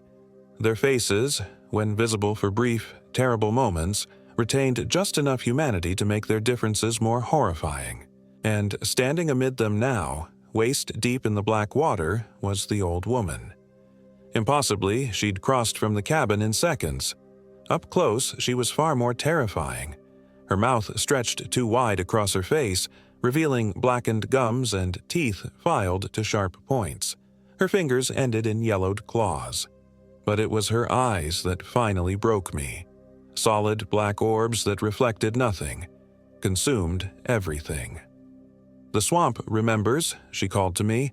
"The water holds our memory. You're marked now, tasted. My children will know you anywhere. Any water you touch, they'll taste you in it." I scrambled to my feet and ran blindly into the forest, branches whipping my face, vines catching at my ankles. I ran until my lungs felt like they would burst, until spots danced before my eyes. When I finally collapsed against a moss-covered log, I had no idea where I was or how far I'd come. Night was falling again. My second night in the Pascagoula swamp, without fire, without shelter, without any functioning equipment. My satellite phone remained dead. My regular phone had been damaged beyond repair by the water. My camera, miraculously, still worked, sealed in its waterproof case. I huddled against the log as darkness enveloped the swamp, knowing sleep was impossible. Every sound made me flinch. Every shadow seemed to move with purpose. Periodically, those eerie wails would rise in the distance, answered by others closer by. They were hunting me. Sometime in the endless night, I heard splashing, steady, rhythmic, like a small boat being paddled through water. It grew closer, then stopped. A beam of light swept through the trees perhaps 50 yards from my position. "Rebecca Winters," a man's voice called. "Park Ranger, are you out there?" I almost cried out in relief, but something stopped me. The wild man's warning echoed in my mind. "They've scented you now." I stayed silent, watching. The light swept back and forth again. "Ms. Winters, your editor reported you missing when you missed check-in. We're here to help." It sounded so legitimate, so normal. But why would a search party be out in the middle of the night? And how would they know to look in this specific remote section of swamp? "Last chance, Ms. Winters," the voice called, any pretense of professional concern now gone. "We can do this easy or hard." The light beam suddenly stabilized, pointing directly at my hiding spot. I hadn't moved. I hadn't made a sound. But somehow, they knew exactly where I was. I ran. Behind me, a chorus of those inhuman wails rose in excitement. The hunt was on. What followed was a nightmare of crashing through underbrush, splashing through shallow water, climbing over fallen logs. I moved without direction, driven purely by the sounds of pursuit behind me. Sometimes they seemed to fall back. Sometimes they were terrifyingly close, snapping branches just yards away, guttural breathing, the occasional glimpse of pale limbs flashing between trees. Dawn found me stumbling, exhausted beyond measure, clothes torn, skin scratched and bleeding from countless thorns and branches, but still moving, still alive. As the first golden light filtered through the canopy, the pursuit faded once more. I allowed myself to collapse at the base of a massive cypress, muscles trembling with fatigue. That's when I saw the blue blaze. A splash of blue paint on a nearby tree trunk. A trail marker. Somehow, in my panicked flight, I'd stumbled onto an actual trail again. Hope surged through me, providing energy I didn't know I still possessed. I pulled myself upright and began to follow the markers, moving as quickly as my battered body would allow. The trail wound through increasingly familiar territory. The vegetation thinned. The ground became firmer underfoot. And then, miraculously, I glimpsed the metal roof of the ranger station through the trees. I burst from the forest into the gravel parking area, nearly collapsing with relief at the sight of my own car exactly where I'd left it. The ranger station door stood open, but I didn't stop to check if anyone was inside. I fumbled my keys from a zippered pocket in my pack, threw my gear into the back seat, and started the engine. As I pulled onto the access road, I glanced in my rearview mirror. Ranger Harlan stood in the middle of the parking area watching me leave. His expression was unreadable from that distance, but I could have sworn he raised his hand in farewell, or warning. It's been 10 months since I escaped the Pascagoula swamp. I didn't go directly to authorities. What would I say? That I was hunted by swamp monsters? That an ancient witch tried to feed me to her children? That some wild hermit helped me escape? I submitted my photographs to my editor, claimed I'd had equipment trouble that prevented check-in, and tried to put the experience behind me. For a while, I almost succeeded. I took assignments far from Mississippi, the dry canyons of Utah, the rocky shores of Maine, the wide prairies of Nebraska, places without still, black water. But 3 things have brought it all rushing back. First, the photographs. When I finally reviewed all the images from that fateful weekend, I found unexplainable anomalies. Shadows that didn't match their surroundings. Elongated, distorted reflections in water where nothing should be reflected.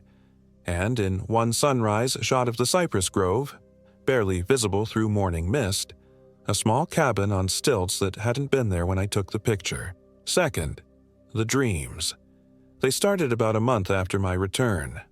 Always the same. I'm swimming in dark water. Something brushes against my leg.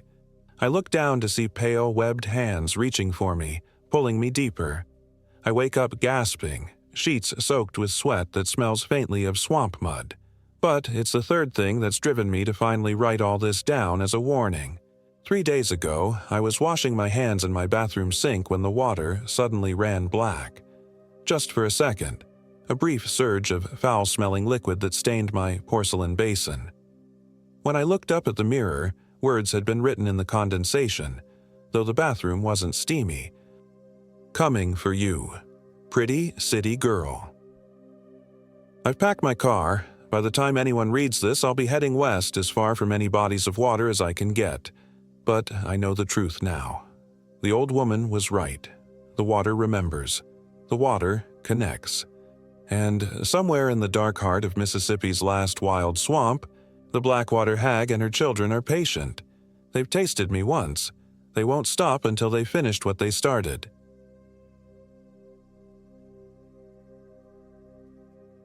My name is Elijah Cantrell, and I am 32 years old. This happened in October 2023. The autumn air carried a peculiar chill as I pulled my pickup truck into the small gravel lot at the trailhead of Cypress Bend Nature Reserve in northeastern Mississippi. I'd been planning this solo hunting trip for months, ever since my divorce was finalized and Melissa took everything except my dog, Ranger, and the camping gear she always hated. The weathered sign at the entrance swayed in the breeze, its faded lettering barely visible. Cypress Bend Wildlife Management Area. Hunting permitted Oktjan. This is it, boy, I said as Ranger's ears perked up from the passenger seat. He was a German shepherd mix with intelligent eyes that seemed to understand every word I spoke. Just you and me out here for the next week. Ranger whined softly, pressing his nose against the window as I killed the engine. Something about his posture seemed off. Stiffer than usual, his hackles slightly raised despite nothing visible to trigger such a reaction. "What's wrong, buddy?" I scratched behind his ears, but his eyes remained fixed on the dense wall of trees beyond the parking area. "Just smelling some deer, huh? That's what we're here for." The Cypress Bend Reserve was known among locals for its excellent deer hunting, but I'd chosen it for another reason: its isolation. Located in the northeastern corner of Mississippi, bordering the Tombigbee Wildlife Management Area, this stretch of forest was miles from civilization, perfect for a man who needed to escape his thoughts. I checked my watch, 3:30 p.m., plenty of time to hike to my intended campsite before dark. According to the worn map I downloaded, a small clearing about 4 miles in would make an ideal base camp for the week's hunting expeditions. Come on, boy. I clipped Ranger's leash and gathered my pack. The weight of the rifle case slung across my back felt reassuring. I'd grown up hunting these Mississippi woods with my father, though never this deep into the backcountry. The trail started innocuously enough, a narrow dirt path winding through oak and hickory trees ablaze with autumn colors. The October sun filtered through the branches, creating dappled patterns on the forest floor.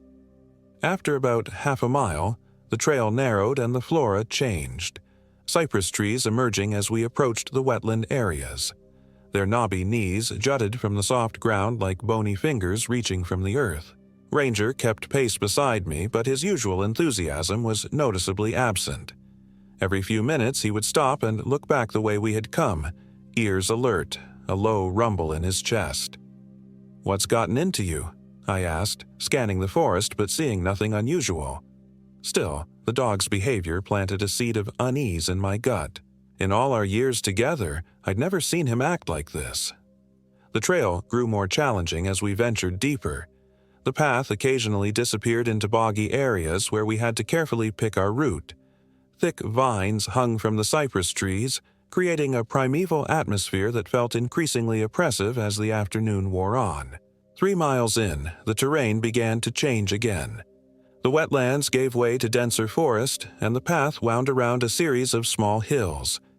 According to my map, we were nearing the area locally known as Witch's Backbone, a ridge of 7 small hills that local lore claimed resembled the curved spine of a witch. It was just the kind of colorful local name that dotted Mississippi maps, meaningless except to add character to an otherwise unremarkable geological formation. As we climbed the first hill, Ranger suddenly froze. His ears flattened against his skull, and a growl rumbled from deep in his chest. "What is it, boy?" I whispered, immediately crouching and scanning the surrounding woods. My hand instinctively moved to the hunting knife at my belt. The forest had gone silent. No birds, no insects, nothing but the whisper of wind through the cypress branches. Then I heard it, a faint rhythmic sound from somewhere ahead. It might have been footsteps, or perhaps something being dragged across the forest floor. I unclipped Ranger's leash, knowing he would stay close but allowing him freedom to move if necessary. Slowly, I unshouldered my pack and removed my rifle, loading it with practiced movements. Whatever was moving through the woods, deer, bear, or human, I wanted to be prepared. The sound stopped. The silence that followed felt heavier than before, pressing against my eardrums like I'd descended deep underwater. Ranger's growl intensified, his eyes fixed on something among the trees that I couldn't see. "Hello," I called out, immediately regretting breaking the silence. My voice sounded flat and unnatural, as if the air itself swallowed the sound. "Is someone there?" No response came, but as we crested the hill, I spotted something that made my blood run cold. About 50 yards ahead, at the base of the second hill, stood a crude structure, what appeared to be a small cabin or shack that wasn't marked on any map I'd studied. Its weathered wooden walls were nearly the same color as the surrounding forest, making it almost invisible unless you were looking directly at it. Even more disturbing was the collection of objects hanging from the cypress trees surrounding the structure. Bundles of twigs bound with what looked like red thread, small animal bones, and glass jars containing unidentifiable dark substances. "What the hell?" I whispered, instinctively tightening my grip on the rifle. Ranger's growl had transformed into a whimper. He backed up against my legs, trembling slightly. I'd never seen my fearless companion so visibly distressed. Logic said to turn around, to find another route to my intended campsite or abandon the trip entirely. But curiosity and a stubborn refusal to be scared off by what was likely just some local's idea of a joke pushed me forward. "Stay close," I murmured to Ranger as we carefully descended toward the shack. The air grew noticeably colder as we approached the structure, and an acrid smell, like burning hair mixed with something sickeningly sweet, permeated the area. The front door of the shack hung ajar, swaying slightly though there was no breeze. I raised my rifle and approached cautiously. "Hello? Anyone there?" Again, no answer came, but as I reached the small porch, Ranger let out a yelp and bolted, something he had never done before. He ran several yards back up the trail before stopping, barking frantically in my direction. "Ranger, come," I commanded, but he refused, continuing his urgent barking. The interior of the shack was dimly lit by shafts of late-afternoon sunlight streaming through gaps in the wooden walls. Dust particles danced in the light beams, swirling as if disturbed by my presence. The single room contained sparse furnishings, a small table, a chair, and in the corner, what appeared to be a narrow bed covered with a faded quilt. The walls were the most disturbing feature, covered with hundreds of small animal skulls, weathered photographs, and what looked like pages torn from books, all connected by red string in an incomprehensible web. The photographs appeared to be of hikers and hunters, many of them smiling at the camera, unaware of how their images would eventually be used. With growing horror, I realized some of the photos were much more recent, and a few seemed to have been taken from a distance, the subjects unaware they were being photographed. In one, a man stood at what I recognized as the very same trailhead where I'd parked just hours earlier. My heart hammered against my ribs as I noticed the final detail. A map of Cypress Bend pinned to the center of the wall, with 7 locations marked in red, forming a pattern that roughly matched the 7 hills of Witch's Backbone. 6 of the marks had been crossed out with what looked disturbingly like dried blood. The 7th mark corresponded to the clearing where I had planned to make camp. The realization hit me like a physical blow. I needed to get out of there immediately. I backed toward the door, keeping my rifle raised when something caught my peripheral vision.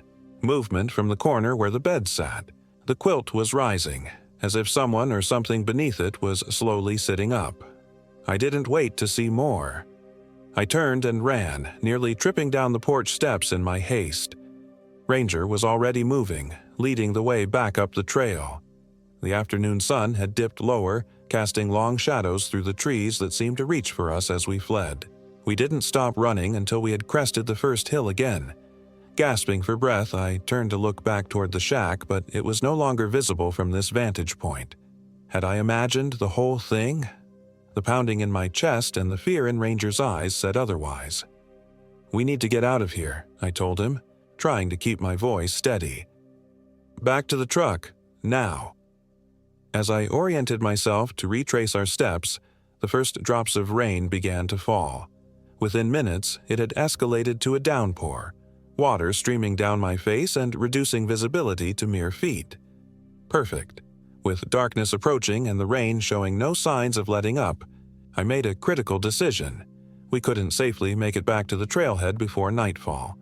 We needed shelter, and fast. The shack was obviously not an option, but according to my map, there was a ranger station about a mile east of our position. It wouldn't be staffed this time of year, but it would provide shelter from the storm. "Come on, boy. This way," I said to Ranger, who seemed hesitant to leave the trail but eventually followed as I cut through the trees toward where I believed the ranger station would be. The rain intensified, turning the forest floor into a treacherous mix of mud and slippery leaves. Visibility continued to deteriorate as daylight faded. I pulled out my flashlight, but its beam seemed weak against the wall of rain and encroaching darkness. After what felt like hours, but was likely only 40 minutes of difficult hiking, we emerged into a small clearing. Relief flooded through me at the sight of the ranger station, a simple wooden structure with a covered porch. But as we approached, my relief quickly turned to confusion. The station appeared much older and more weathered than I would have expected from a government facility, its windows boarded up, the porch sagging in one corner. Ranger refused to approach, planting himself at the edge of the clearing and whining pitifully. "It's okay, boy," I assured him, though I was far from certain myself. "It's just an old building. We need to get out of this rain." The porch creaked ominously under my weight as I approached the door. It was secured with a padlock, but the hasp was so rusted that it gave way with a single firm pull. The door swung inward with a protracted groan. The smell hit me first, damp, moldy, with an underlying sweetness that reminded me unpleasantly of the shack we'd fled earlier. I swept my flashlight beam around the interior. A layer of dust covered everything, undisturbed except for small animal tracks across the floor. A desk sat against one wall, its surface cluttered with faded papers. A two-way radio, obviously long dead, sat silent in the corner. A small wood stove occupied the center of the room, and several chairs were arranged around it. But it was the back wall that held my attention. Just as in the shack, photographs and papers were pinned there, connected by faded red string. Many of the photographs had deteriorated with age and moisture, but enough remained visible to see they were similar to those in the shack. People hiking, hunting, smiling at the camera, or captured unawares. With mounting dread, I approached the wall. Some of the papers appeared to be official reports, missing persons cases dating back decades. One yellowed newspaper clipping from 1987 bore the headline, "Search continues for missing hikers in Cypress Bend area." The article described the disappearance of two college students who had gone camping in the area and never returned. Their car had been found at a trailhead, their campsite discovered intact, but no trace of the hikers themselves. The piece mentioned it was the third such disappearance in the area in a decade. More recent clippings detailed other disappearances: a family of 4 in 1993, a hunter in 2001, a pair of nature photographers in 2015, all in the same area, all unsolved.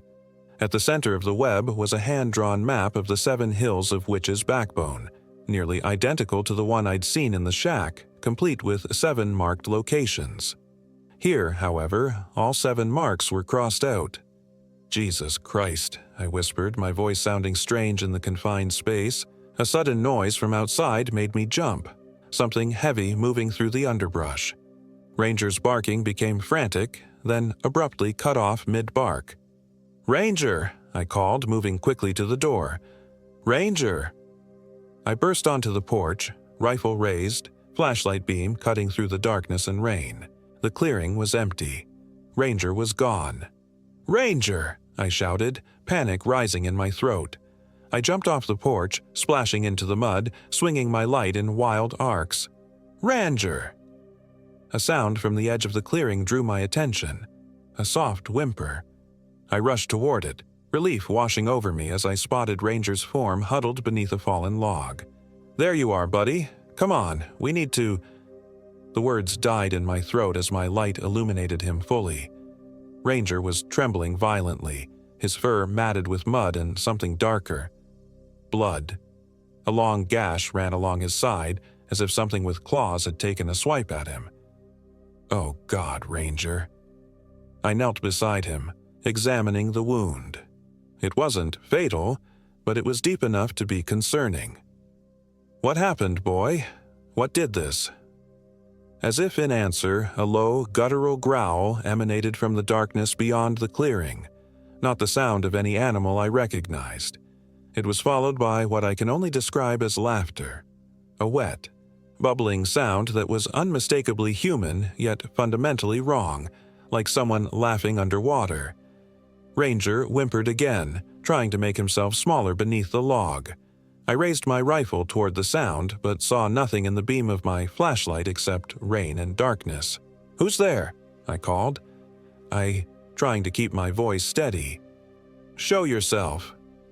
The laughter came again, closer now, followed by words spoken in a raspy, sing-song voice. "7th hill, 7th kill, red the thread and red the quill. Count the bones and count the years, feed the earth with blood and fears." The voice seemed to come from everywhere and nowhere at once. I fired a warning shot into the air, the crack of the rifle momentarily drowning out the sound of the rain. "Stay back," I shouted. "I'm armed, and I will defend myself." For a moment, silence fell, broken only by the patter of rain and Ranger's labored breathing. Then, at the edge of my flashlight's beam, I caught movement, a figure, hunched and misshapen, moving with an unnatural gait between the trees. It paused, and though I couldn't make out its features clearly, I had the distinct impression it was grinning. "Elizabeth Hatchett, at your service," the voice cackled, using a name I would later learn belonged to a woman who had vanished from the nearby town of Fulton in 1932. "Welcome to my backbone, Hunter Man." The figure moved again, faster this time, circling the edge of my light's reach. I tracked it with my rifle, heart pounding so hard I feared it might burst from my chest. "Stay back," I repeated, my finger tightening on the trigger. "7 hills, 7 kills," the voice sing-songed. "You're the last one, Hunter Man, the last mark on my map." With shocking speed, the figure darted toward me. I fired, the muzzle flash briefly illuminating a face that will haunt me until my dying day. Gaunt, impossibly old, with skin like dried leather stretched over prominent bones. The eyes were milky white, but somehow still gleaming with malice.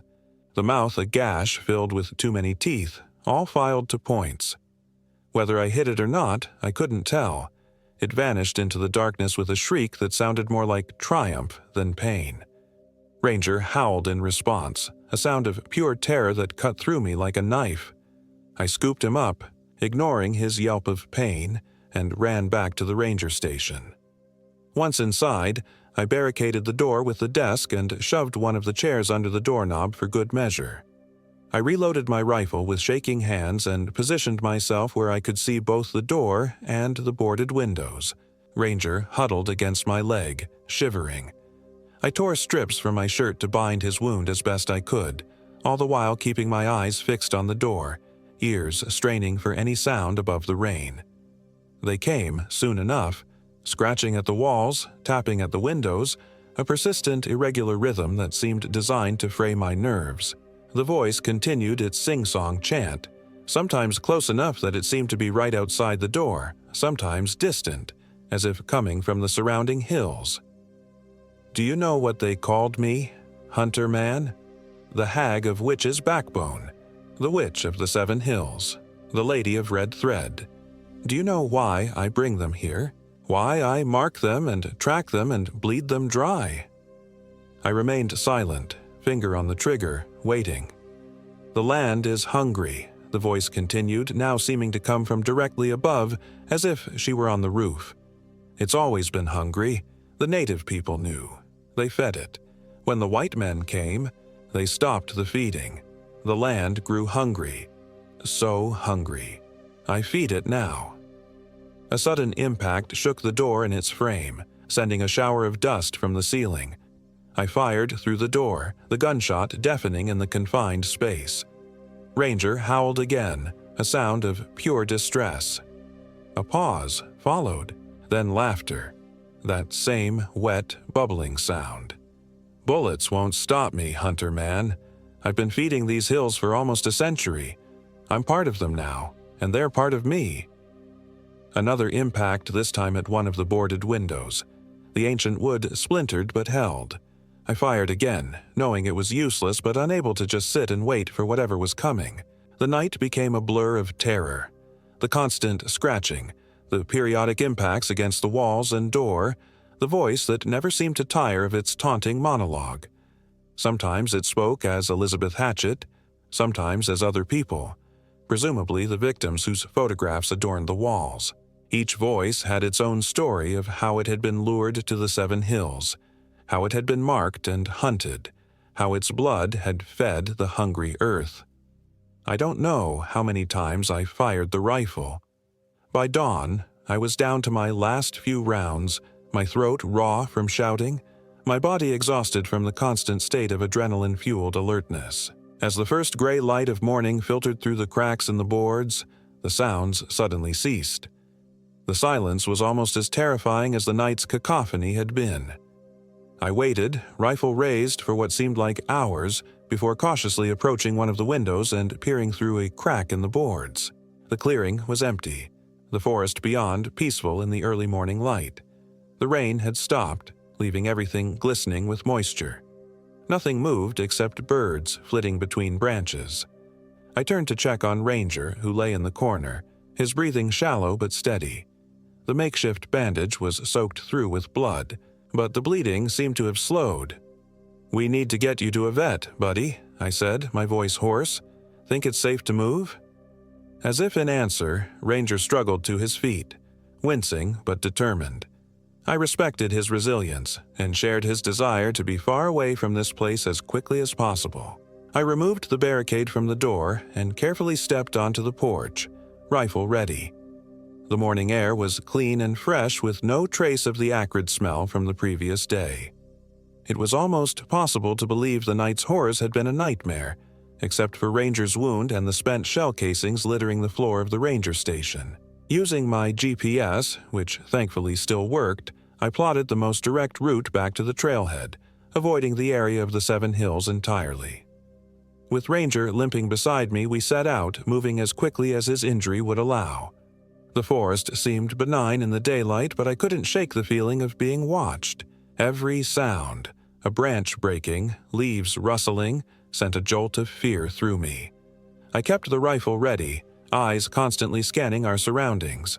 We had covered perhaps a mile when Ranger suddenly stopped, hackles raised, a low growl building in his throat. I froze, following his gaze toward a stand of cypress trees to our left. At first, I saw nothing. Then, movement, a figure stepping out from behind one of the larger trees. Not the misshapen form from the night before, but a man, middle-aged, dressed in outdoorsman's clothing not unlike my own. He held his hands up in a gesture of peace. "Easy there, friend," he called. His voice carrying a thick local accent. "Don't mean to startle you." I kept my rifle trained on him. "Who are you?" "Name's Frank Jennings. I'm a game warden for this area."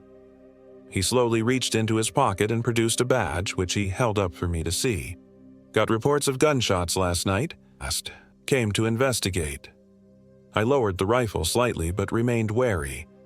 There was something out here. It attacked my dog.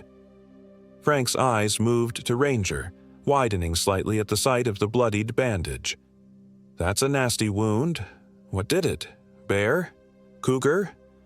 "I don't know," I admitted, unwilling to describe what I'd seen and heard. "It was dark, rainy. It moved fast." Frank nodded, but something in his expression suggested he knew I wasn't telling the full truth. "You run into any structures out here? Cabins or shacks that aren't on the map?"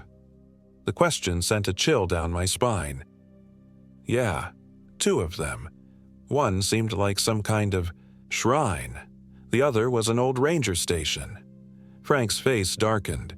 "That wasn't no ranger station. This area's got a history. Bad history. Local folks know to stay away from the witch's backbone, especially in October." "Why October?" "Legend says that's when she's strongest. Elizabeth Hatchett, the witch of the 7 hills." He spoke the name the same way the voice had the night before, and for a moment I wondered if I was truly speaking to a game warden or something else entirely. "You believe in that stuff?" I asked, my grip tightening on the rifle. Frank shrugged. "Don't matter what I believe. What matters is something out here has taken a lot of people over the years. The official line is animal attacks, exposure, hikers getting lost, but locals know better." He gestured toward the trail ahead. "Your truck at the main trailhead? I'll walk with you. Safety in numbers." I hesitated, unsure whether to trust him, but Ranger's wound needed proper attention, and I was exhausted. Finally, I nodded. "Lead the way." We walked in silence for a while, Frank occasionally pointing out the easiest path through the difficult terrain. Despite my initial suspicion, his presence was reassuring, solid, practical, human. "So this Elizabeth Hatchett," I eventually said, curiosity overcoming caution. "What's her story?" Frank was quiet for a moment as if considering how much to tell me. Story goes, she was accused of witchcraft back in the 1930s. Locals drove her out of town and she took refuge in these woods, started practicing darker arts. Made some kind of pact with something. Not God, that's for sure. He paused, glancing around as if making sure we weren't overheard. They say she learned to bind herself to the land, to the 7 hills specifically. Each hill needed a sacrifice. 6 she completed while she was alive. The 7th, well, that was her own life. Hung herself from a cypress tree on the 7th hill. But dying didn't end her plan. She became part of the hills, and every year since, she's tried to complete the pattern. 7 victims, 1 for each hill. The map, I murmured, remembering the marked locations. 6 crossed out. Frank nodded grimly. You were to be the 7th. Lucky you got away. The rest of our journey passed uneventfully, though the sense of being watched never fully dissipated. By early afternoon, we reached the trailhead where my truck waited, untouched. Get your dog to a vet in Fulton, Frank advised as I loaded Ranger carefully into the passenger seat. Good animal hospital there, and maybe don't mention what you saw out there. Folks around here don't like to talk about the witch. I promised I wouldn't, thanked him for his help, and started the engine. As I pulled away, I glanced in the rearview mirror. Frank stood at the edge of the forest, watching me go. For just a moment, a trick of the light surely, his outline seemed to waver and distort, taking on a hunched, misshapen quality before returning to normal. I pressed harder on the accelerator. Ranger recovered from his wound, though he bears a scar that will never fade. I've done research since our return. Careful, discreet inquiries about Elizabeth Hatchett, the witch's backbone, and the disappearances in the area. What I've found has done nothing to ease my mind. Elizabeth Hatchett was real, a woman driven from the nearby town of Fulton in 1932 under suspicion of witchcraft and murder. She did indeed disappear into the wilderness around what is now the Cypress Bend Reserve. Her body was found hanging from a tree on the highest of the 7 hills that would later be nicknamed Witch's Backbone. More disturbing are the patterns of disappearances in the area over the decades since. Clusters of 7 that occur roughly every 10 years, always in October. The most recent cluster began in 2019 and, according to missing persons reports I've tracked down, had claimed 6 victims by the time I arrived at Cypress Bend. I would have been the 7th. I've never returned to Mississippi, and I never will. Sometimes, in my dreams, I hear that wet, bubbling laughter in the sing-song voice, 7th hill, 7th kill. I wake from these nightmares to find Ranger alert and growling, his eyes fixed on the bedroom window as if something waits just outside. More troubling still are the red threads I occasionally find around my home, tied to my doorknob, wrapped around tree branches in my yard, once even twisted through Ranger's collar while he slept. The 7th hill still needs its sacrifice. The witch of the 7 hills is patient. She has been hunting for almost a century, and now she has marked me. I feel her watching, waiting for the right moment to complete her pattern, and I know with bone-deep certainty that one October she will find me.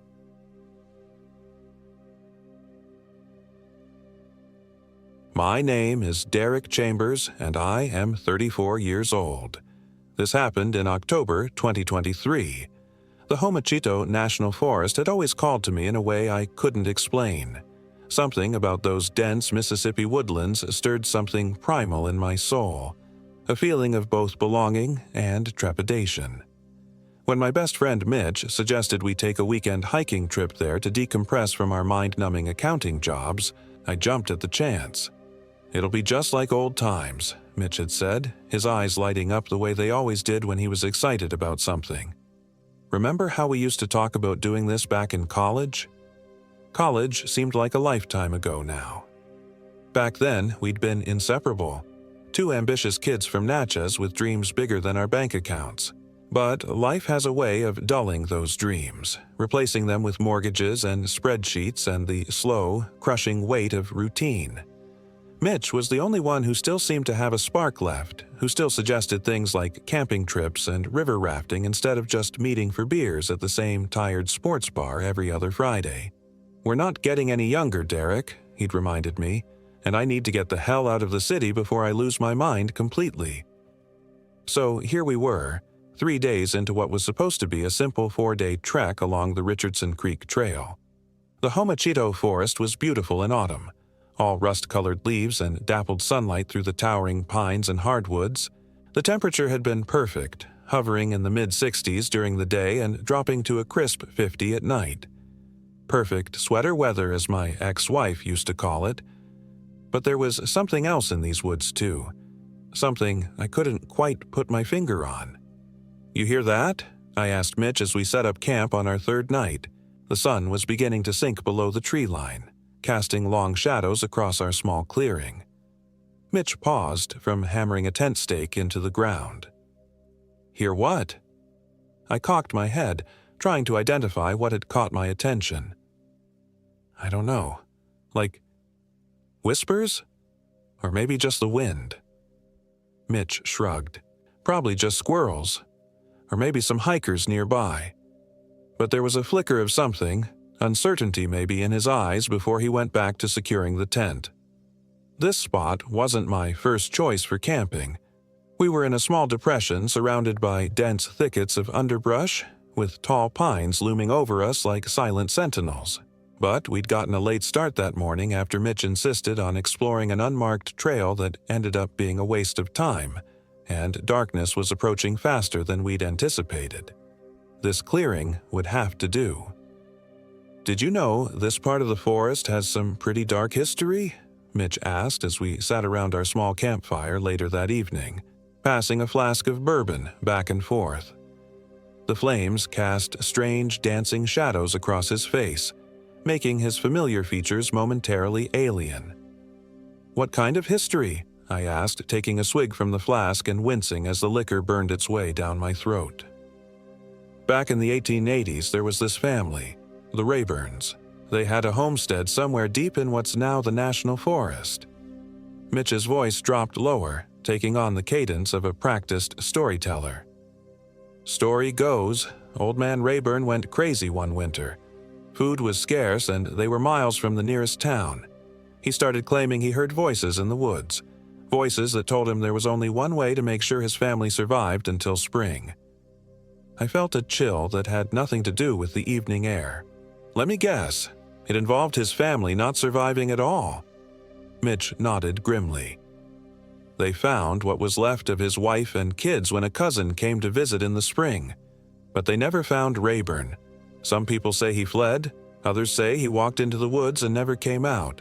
But the really messed up part is the stories that started up a few years later." "What stories?" I asked, though part of me didn't want to know. "Hikers, hunters, loggers, they all reported seeing a gaunt figure watching them from between the trees. Some claimed they heard whispers, voices calling them deeper into the woods." Mitch took another swig of bourbon. "They call him the Whisperer of Homachito now. Supposedly, if you hear him calling your name 3 times, you'll be driven to do terrible things, just like Rayburn was." I tried to laugh it off. "You know I hate these kinds of stories, right?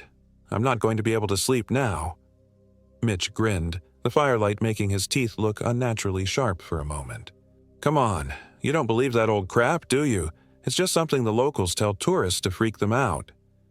"Still," I said, glancing nervously at the darkness beyond our campfire's glow, "maybe we shouldn't have camped quite so deep in the forest." "We're fine," Mitch insisted, poking at the fire with a stick. "Besides, we're heading back tomorrow. One more night of roughing it, then it's back to civilization and those reports Johnson wants on his desk by Monday." I groaned at the reminder. "Don't talk about work. That's the whole point of being out here, right? To forget about all that crap for a few days." "Right." Mitch's expression darkened momentarily. "Forget about everything." Something in his tone made me look at him more closely. "Hey, is everything okay? You've been a little off since we started this trip." Mitch didn't answer immediately.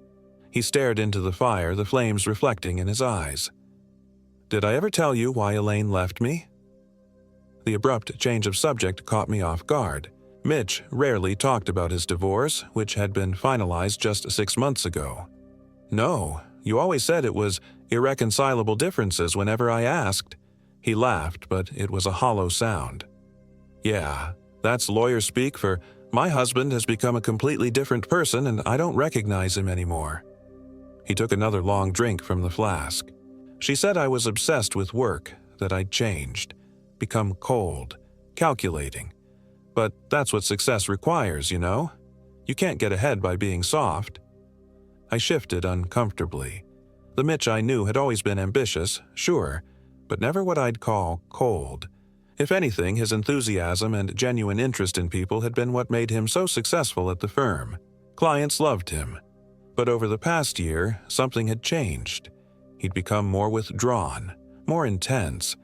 At the time, I'd chalked it up to the stress of the divorce.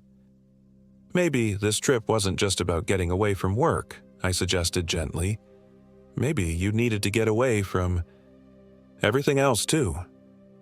Mitch's eyes met mine across the fire, and for a split second, I didn't recognize my oldest friend. There was something dark behind his gaze, something hungry, but then he blinked, and he was just Mitch again. "Maybe," he admitted. "I just feel like I'm losing myself sometimes, you know? Like there's this pressure. This voice telling me that nothing matters except getting ahead, succeeding at any cost." He shook his head. "Forget it. It's the bourbon talking." I wanted to press further, to find out what was really bothering him, but at that moment, a sound from the woods made us both freeze. It was a whisper, so faint I almost thought I'd imagined it. But from Mitch's expression, I knew he'd heard it too. "Probably just the wind," I said, trying to convince myself as much as him. "Yeah," Mitch agreed too quickly, "just the wind." But as we retreated to our tent a short while later, the temperature dropping rapidly with the setting sun, I couldn't shake the feeling that something was watching us from the darkness. And I could have sworn, just before I zipped the tent shut, that I heard my name being whispered from somewhere among the trees. Derek. I slept fitfully that night, my dreams filled with whispers and shadows. I woke several times, sweating despite the cold, convinced I'd heard someone moving around outside the tent.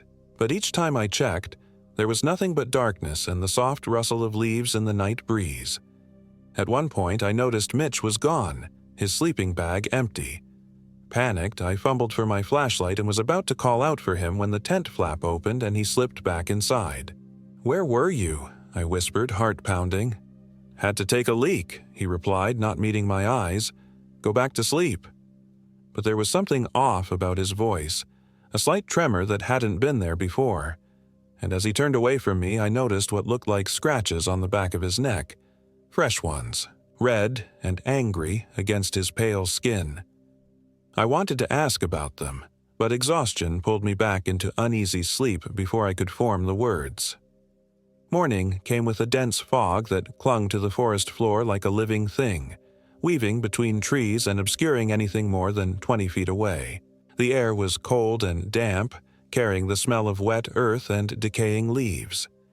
"We should get an early start," I said to Mitch as we broke camp. "This fog's going to slow us down, and I don't want to be navigating these trails in the dark."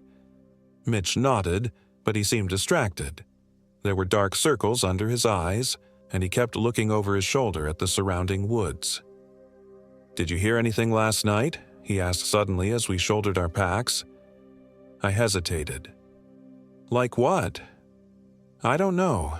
Voices. Whispers." His laugh was forced. Maybe that story I told got to me more than I thought.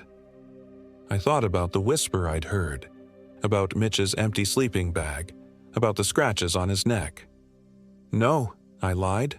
"Slept like a baby." We set off down the trail, the fog swallowing us up as we went.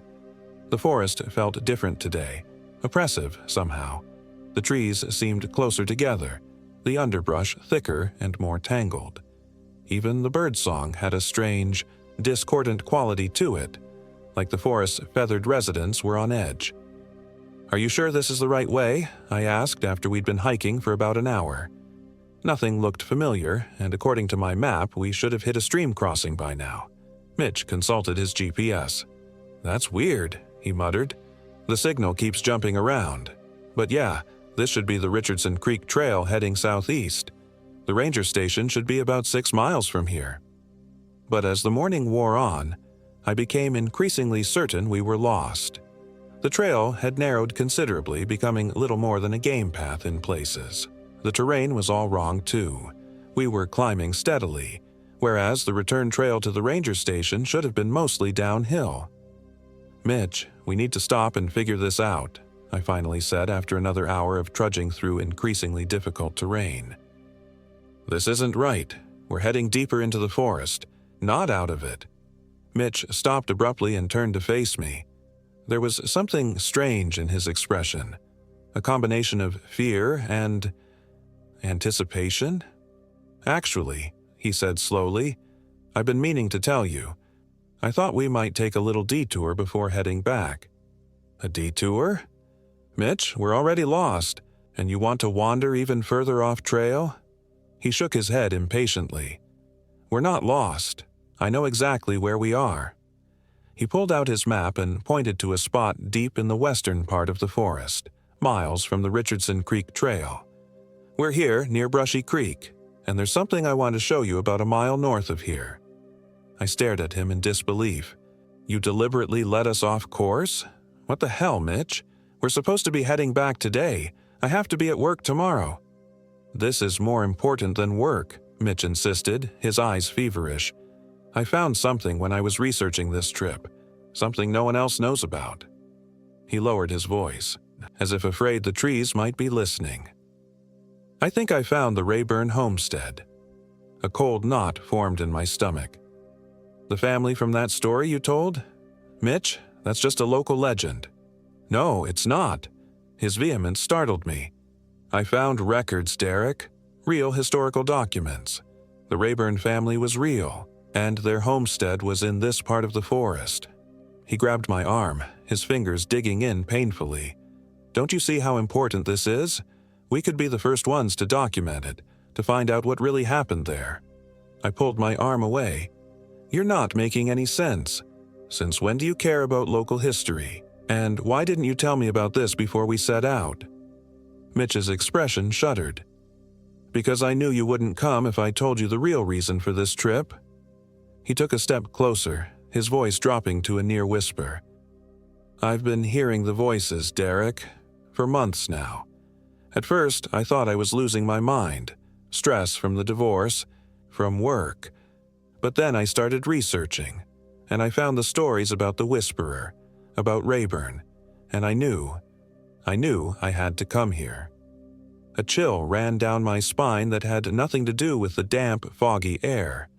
"Mitch, listen to yourself. You're talking crazy. There's no such thing as the Whisperer. No voices in the woods. You need rest, maybe some therapy to deal with everything that's happened."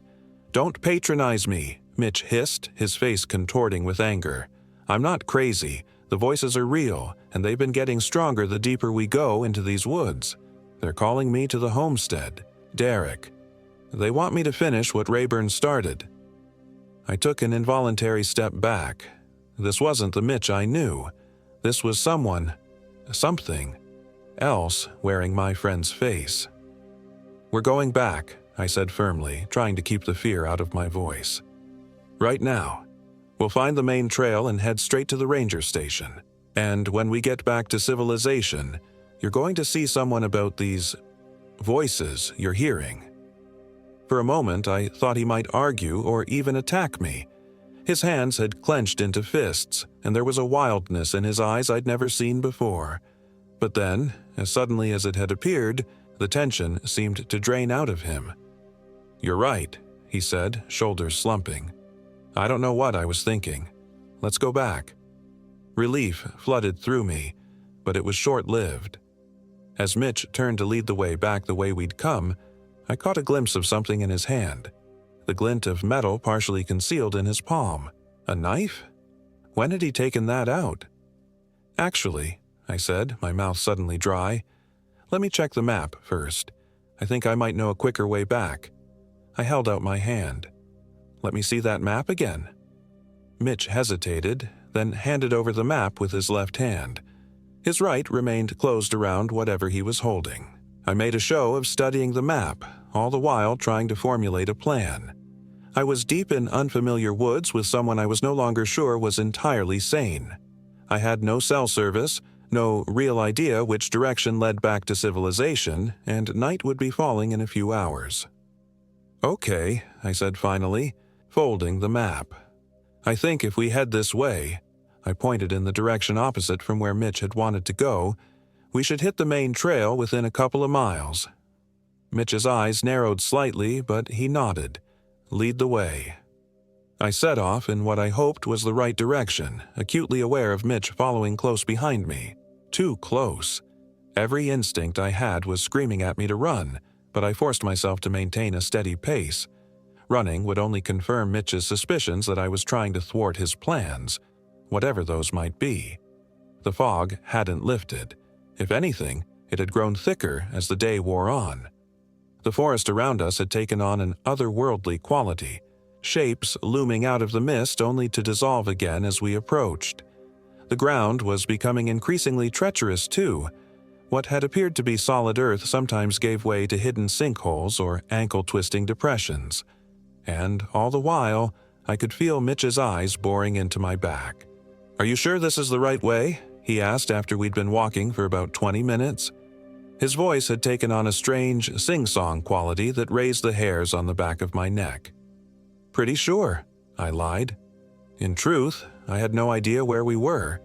My only goal was to put as much distance as possible between us and whatever homestead Mitch thought he'd found. "Because it feels like we're going in circles," Mitch continued in that same unsettling tone. "The voices don't like that, Derek. They're getting impatient." I didn't respond, focusing instead on the path ahead and looking for any signs of the main trail. "They're talking about you now," Mitch said, his voice closer now, right behind my ear. I hadn't heard him move. "They're saying you're trying to keep me from my destiny, that you've always been jealous of me, always tried to hold me back." I stopped and turned to face him, trying to keep my expression neutral despite the fear coursing through me. "That's not true, Mitch. I'm your friend. I've always supported you." Mitch tilted his head, studying me as if I were some curious specimen. "Have you? Then why are you leading me away from the homestead? The voices told me you would try to interfere. They told me what I might have to do." His right hand came up, and now I could see what he'd been concealing. A hunting knife with a wicked 6-inch blade. Not standard hiking equipment. He must have brought it specifically for this trip. "Mitch," I said carefully, raising my hands in a placating gesture. "Put the knife away. You don't want to do this." "You don't understand," he said, his eyes filling with tears even as his grip on the knife tightened. "I have to do this. The voices, they won't stop until I do what they ask. They've been tormenting me for months, Derek, telling me things, terrible things, about Elaine, about my boss, about you." "What kinds of things?" I asked, trying to keep him talking while I assessed my options. The fog had closed in around us, rendering the forest beyond a few yards in any direction an impenetrable wall of white. I had no idea which way to run, even if I got the chance. "They told me that none of you are real," Mitch whispered, a tear tracking down his cheek. "That you're all just constructs, placed in my life to test me, to see if I'm worthy." He took a step closer, the knife glinting dully in the diffuse light. "They told me I have to make a sacrifice. That blood has to be spilled on the homestead grounds. Only then will I be able to see the truth." "And you believe these voices?" I asked, taking a careful step backward. "Voices that are telling you to hurt your best friend?" "I don't want to," Mitch said, his voice breaking. "God, Derek, you have to believe me. I don't want to hurt you, but they won't stop." The last word came out as a scream that echoed through the silent forest. They never stop whispering. Even now, they're telling me what to do, how to... He broke off suddenly, head cocked as if listening to something I couldn't hear. And then, to my horror, I realized I could hear it. A whisper, so faint it might have been my imagination, but I knew it wasn't. "Derek, help him. Bring him home." The voice seemed to come from everywhere and nowhere at once, carried on the fog itself. Mitch's eyes widened. "You heard it too," he breathed. "You heard the whisperer." I wanted to deny it, but the expression on my face must have betrayed me. "Then you understand," Mitch said, a terrible hope dawning in his eyes. "You understand why I have to do this, why we both have to go to the homestead." Before I could respond, a twig snapped somewhere in the fog behind me. We both froze, listening intently. Another sound followed, the unmistakable crunch of footsteps on the leaf-strewn forest floor. Someone, or something, was approaching through the mist. "Hello?" I called out, desperate for it to be another hiker, a forest ranger, anyone who might help defuse this increasingly terrifying situation. "Is someone there?" No answer came, but the footsteps continued, drawing steadily closer. And then, emerging from the fog like a specter, a figure appeared. It was a man, or what had once been a man. Tall and gaunt to the point of emaciation, dressed in the tattered remains of clothes that might have been a century old. His skin was a pallid gray, stretched tight over protruding bones, and his eyes were pits of absolute darkness in his skull-like face. "Rayburn," Mitch whispered beside me, the knife momentarily forgotten as he stared in horrified fascination at the apparition. The thing that had been Thomas Rayburn opened its mouth, revealing blackened teeth and a tongue that writhed like a dying eel. No sound emerged, but suddenly the air was filled with whispers. Dozens, hundreds of them, overlapping and intertwining until they became an almost physical pressure against my eardrums. "Bring him home. The sacrifice. Blood on the stones. Join us. Become." I clapped my hands over my ears, but it made no difference. The whispers were inside my head now, slithering through my thoughts like parasites. Beside me, Mitch had fallen to his knees, the knife lying forgotten on the ground as he pressed both hands to his temples. "Make it stop," he moaned. "Please, make it stop." The figure of Rayburn took another step toward us, one skeletal hand outstretched. Where its feet touched the ground, the vegetation seemed to wither and blacken. I had to do something. In a moment of desperate clarity, I lunged for the knife Mitch had dropped. My fingers closed around the handle just as another hand, Mitch's, grabbed my wrist. "No!" he snarled, his face contorted with an inhuman rage. "It's mine! The sacrifice is mine!" We grappled for the knife, rolling on the forest floor as the whispers grew to a deafening crescendo around us. I caught glimpses of Rayburn's figure drawing closer, those terrible empty eyes fixed on our struggle. Then my head struck something hard, a rock or a root, and stars exploded across my vision. My grip on the knife faltered, and in an instant, Mitch had wrenched it from my grasp. "I'm sorry," he panted, straddling my chest, the knife raised high. "But it has to be you. It was always going to be you, Derek. The voices told me weeks ago." As the knife began its downward arc, I threw up my arms in a desperate attempt to shield myself. But the blade never reached me. A sound like 1,000 voices screaming in unison tore through the forest, and Mitch was suddenly yanked backward by some invisible force. The knife flew from his hand, disappearing into the fog. Rayburn stood over us now, that skeletal hand no longer outstretched but curled into a claw. And Mitch was being lifted into the air, his body contorted at impossible angles as he screamed in agony. "No!" I shouted, scrambling to my feet. Whatever was happening, whatever Mitch had done or been about to do, he was still my friend. "Let him go." Rayburn's hollow eyes turned to me, and in their depths, I saw something ancient and hungry and endlessly patient. This thing had been waiting in these woods for a very long time, waiting for someone like Mitch, someone vulnerable to its whispers, its promises, its lies. "He is mine now," the whispers said, "as you will be, in time." "No," I said again, backing away. "You can't have him. You can't have either of us." I don't know what gave me the courage or the foolhardiness to defy this thing. Perhaps it was seeing Mitch, my oldest friend, suspended like a broken puppet in its grip. Perhaps it was anger at how this entity had twisted his mind, exploited his vulnerabilities until he'd been ready to kill for it. Or perhaps it was the sudden realization that, for all its supernatural power, the thing that had been Thomas Rayburn was still bound to this place, to the forest, to the homestead it had never truly left. I turned and ran. The fog seemed to part before me as I fled, whether by chance or some design I couldn't fathom. Behind me, I heard Mitch's screams change, becoming something inhuman, a sound no human throat should be able to produce. I didn't look back. I couldn't. I ran until my lungs burned and my legs threatened to give out.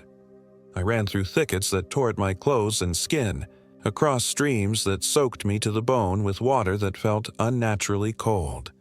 Always, the whispers pursued me, sometimes fading to near inaudibility, sometimes swelling to a cacophony that threatened to drive me to my knees. "Derek, come back. It's not finished. The sacrifice." Darkness was falling by the time I burst from the trees onto what I initially thought was another game trail. But no, this was wider, more established. This was a human trail, one that might lead back to civilization. I chose a direction at random and staggered forward, my body running on nothing but adrenaline and terror now. The whispers were fainter here, but still present, a constant, malevolent murmur at the edges of my awareness. It was fully dark when I finally saw lights through the trees ahead, artificial lights, the blessed glow of human habitation. I nearly wept with relief. The habitation turned out to be the Homachito National Forest Ranger Station, a sturdy log building that had never looked so beautiful to my eyes. I practically fell through the door, startling the lone ranger on night duty, a middle-aged woman named Harper, according to her nameplate. "Sir, are you all right?" she asked, rising quickly from her desk as she took in my disheveled, wild-eyed state. "My friend," I gasped, struggling to catch my breath. "He's still out there. We got separated.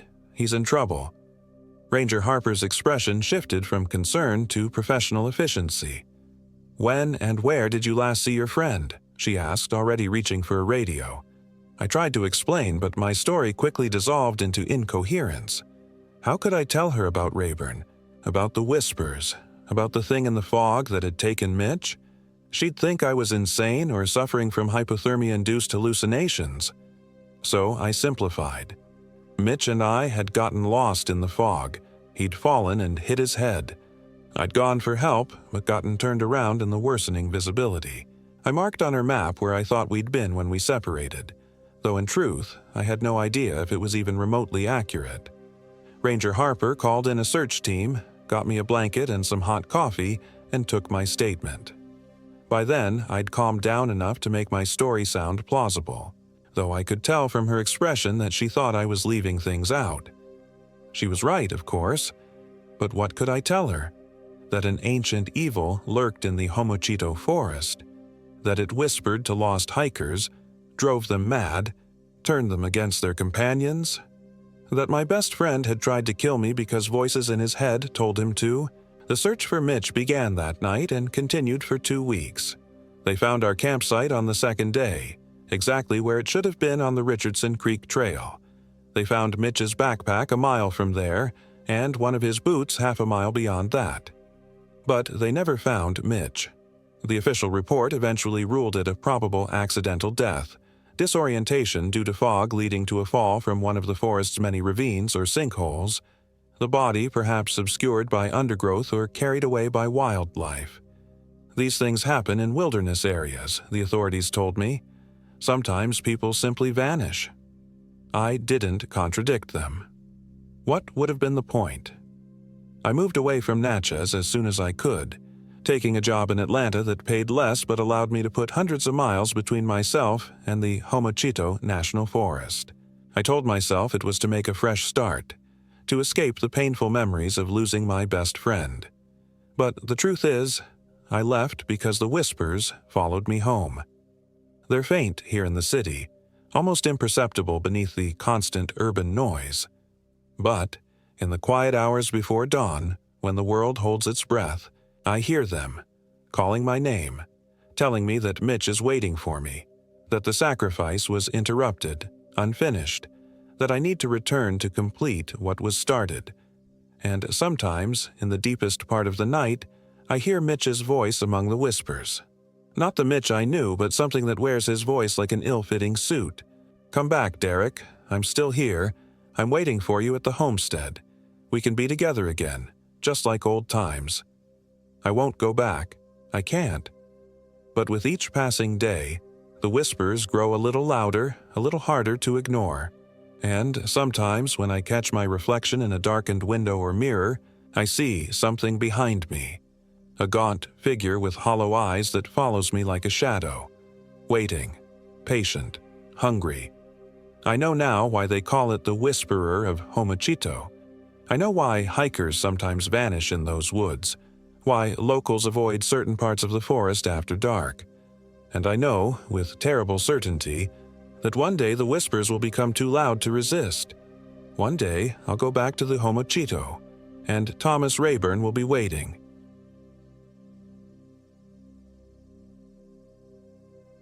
My name is Daniel Wilcox, and I am 34 years old. This happened in October 2023. The weather was perfect for our annual camping trip, crisp autumn air with just enough bite to make the campfire welcome at night. My best friends since college, Marcus Reed and Tyler Cooper, had finally synchronized our busy schedules for our ritual escape into the wilderness. We'd been planning this trip to the Homachito National Forest for months, desperate to disconnect from our corporate jobs and reconnect with each other. Our destination was a remote section of the forest near Clear Springs Recreation Area in southwestern Mississippi. The Homachito, a Choctaw word meaning Big Red River, had always seemed magical to us. Less crowded than other national forests, it offered genuine solitude among its longleaf pines and hardwood slopes. "Are we seriously going 3 full days without checking emails?" Marcus asked as we loaded the final supplies into his Jeep Cherokee. At 35, he was the workaholic of our group, his phone practically grafted to his hand. "That's the whole point," Tyler replied, tossing his backpack into the trunk. "No phones, no bosses, no bullshit." At 33, Tyler was our group's eternal optimist, always quick with a joke but fiercely loyal. I nodded, double-checking my pack. The rules haven't changed. Phones off except for emergencies. I was usually the planner, the one who researched trails and packed first aid kits that the others teased me about, until they needed them. The 3-hour drive from Jackson took us through increasingly rural landscapes. When we finally hit the gravel roads near Clear Springs, I felt the knot in my chest begin to loosen. "You know," Tyler said from the back seat, "I read there's been some weird stuff happening in these parts." "What kind of weird stuff?" I asked, my eyes on the forest growing thicker around us. "Oh, the usual backwoods Mississippi stuff. Hunters going missing, strange lights at night, people talking about seeing things that shouldn't be there." Marcus snorted. "Is this where you tell us the ghost story you've been rehearsing?" "I'm serious," Tyler insisted. "The ranger station had a missing person poster up. Some hiker disappeared 2 weeks ago. Never found his body." "People get lost in national forests all the time," I reasoned, though I felt a slight chill. Usually, it's just poor planning. We reached our trailhead by early afternoon. The plan was to hike 5 miles to a secluded spot I'd found on previous explorations, near an unnamed tributary of the Homachito River. Not many people ventured that far from the established campgrounds, which was exactly why we chose it. The hike started pleasantly enough. Autumn had painted the forest in brilliant reds and golds. We fell into easy conversation, catching up on marriages, jobs, and life's general chaos. It felt good to be away from everything, just the 3 of us like old times. About 3 miles in, we passed a dilapidated hunting cabin just off the trail. It wasn't on any of the maps I'd studied. "Let's check it out," Tyler suggested, already veering off the path. The cabin looked abandoned for years. Its windows were boarded up, and the porch sagged dangerously. The door hung ajar, revealing darkness inside. "I don't think we should go in there," I said, eyeing the unstable structure. "Come on, city boy," Tyler teased. "Where's your sense of adventure?" Before I could protest further, he disappeared inside. Marcus shrugged and followed him. With a resigned sigh, I joined them. The interior smelled of mold and something else, something acrid and unpleasant. Old furniture was scattered about, covered in dust and animal droppings. Shelves lined one wall, holding mason jars filled with murky liquid and unidentifiable contents. "Check this out," Marcus called from a corner. He pointed to the wall where someone had carved strange symbols into the wood. "Probably just bored hunters," I suggested, but something about the symbols made my skin crawl. They didn't look random. They formed patterns, deliberate and precise. "Hey, what's this?" Tyler lifted a small leather-bound book from beneath an overturned chair. Its pages were yellowed and brittle. "Put that down," I said sharply. "We shouldn't touch anything." Tyler ignored me, flipping through the book. "It's some kind of journal. Listen to this. The voices are getting louder. They promise to show me the way if I bring them what they need." "Sounds like someone was playing Blair Witch," Marcus joked, but his laugh sounded hollow. "Let's keep moving," I insisted. "We still have a couple of miles to go." Tyler tucked the book into his pack despite my protests. "It's just an old diary, Dan. Relax." Outside, the forest seemed different somehow, quieter. The birds had stopped singing. I checked my watch, 3:45 p.m. We'd make camp before dark if we maintained our pace. The trail gradually became less defined as we moved deeper into the forest. By mile 4, I was consulting my map more frequently. The trees grew denser, older, their canopies blocking much of the afternoon sunlight. "Is this the right way?" Marcus asked as we carefully picked our path down a steep embankment. "Yeah, just another half-mile," I assured him, though I felt a flicker of uncertainty. The landmarks didn't match exactly what I remembered. We reached the river tributary as dusk approached. The clearing I'd found on my last visit offered enough flat ground for our tents and a fire pit. Relief washed over me as we dropped our packs. "Home, sweet home," Tyler declared, already gathering wood for the fire. We set up camp efficiently, years of practice making the process almost automatic. The temperature was dropping quickly as the sun set. Soon, flames danced in our makeshift fire pit, and the familiar smell of camp food filled the air. After dinner, we sat around the fire passing a flask of whiskey. The conversation flowed easily at first, but gradually lapsed into comfortable silence as we stared into the flames. Above us, stars emerged in a clear October sky. "Did you guys hear that?" Marcus suddenly asked, his body tensing. "Hear what?" I listened, but heard only the gentle gurgle of the stream and the crackling fire. "Sounded like voices," he said, "coming from over there." He pointed toward a dense thicket beyond our clearing. "Probably just other campers," I suggested, though I knew it was unlikely. This area rarely saw visitors, especially this late in the season. "No, it wasn't like normal talking," Marcus insisted. "It was like whispering, but I couldn't make out the words." Tyler grinned. "Already starting with the ghost stories, huh?" "I'm serious," Marcus snapped. "I know what I heard." "Let's check it out," Tyler said, reaching for his flashlight. I hesitated. "It's dark. We should stay in camp." "It's not far," Tyler argued, "and I need to take a leak anyway." Before I could protest further, he headed toward the thicket. Marcus followed, leaving me little choice but to join them. Our flashlight beams cut through the darkness, creating eerie shadows among the trees. The forest felt oppressive at night, the darkness almost solid between the cones of our lights. We searched the area for about 10 minutes but found nothing unusual. No other campfires, no signs of people. See? Nothing, I said, relief evident in my voice. Let's head back. As we turned to leave, a branch snapped somewhere in the darkness beyond our lights. We froze. Hello? Tyler called out. Anybody there? No response. Probably just an animal, I said, but my heart was pounding. Let's go. Back at camp, the fire had died down to glowing embers. I added more wood, watching the flames leap back to life. None of us mentioned the sound in the woods, but I noticed we all sat a little closer to the fire. Tyler pulled out the journal he'd taken from the cabin. Let me read you guys some more of this. I'd rather you didn't, I said. Don't be superstitious, Tyler chided. It's just some crazy person's ramblings. He cleared his throat and began to read. April the 17th. They came to me again last night. Their voices are clearer now. They say there's a thin place in these woods where the veil can be lifted. They want me to find it. What does that mean? Marcus asked. Use? His voice hushed. A thin place? It's an old Celtic concept, I explained reluctantly.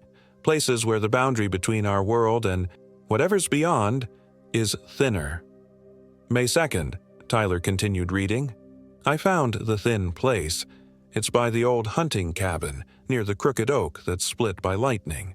They showed me how to open it, but the price is high. Blood calls to blood. A chill ran down my spine that had nothing to do with the night air. That's enough, Tyler. He closed the book, but his expression remained eager. We passed a huge split oak on the way here, remember? About a quarter mile from that cabin. We are not going back there, I said firmly. Why not? Aren't you curious? No, I lied, and we should get some sleep. Tomorrow we're hiking to Richardson Creek, and it's a tough trail. That night I slept fitfully, my dreams filled with whispers I couldn't quite understand. I woke several times, certain I'd heard someone calling my name. Each time I found the camp quiet, Marcus and Tyler sleeping soundly in their tents. Just before dawn, I woke to the sound of footsteps crunching on leaves. Grabbing my flashlight, I unzipped my tent and peered out. The campsite was shrouded in pre-dawn mist, giving everything a ghostly appearance. Tyler? Marcus? I called softly, not wanting to wake them if they were still asleep. No answer. I stepped out, shivering in the cold morning air.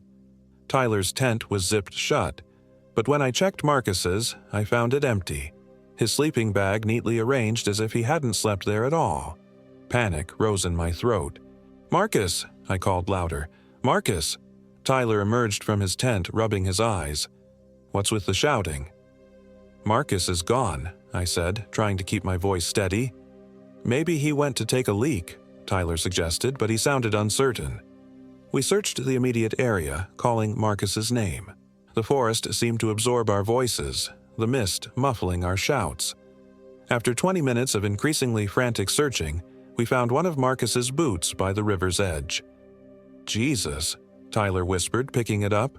You don't think he fell in, do you? The tributary wasn't large or particularly fast-flowing, but it was deep in places. If Marcus had fallen in during the night, especially if he'd been disoriented.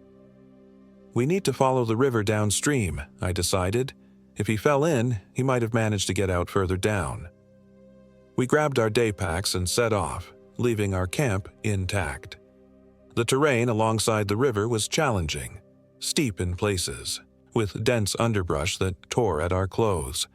We called Marcus's name every few minutes, listening intently for any response.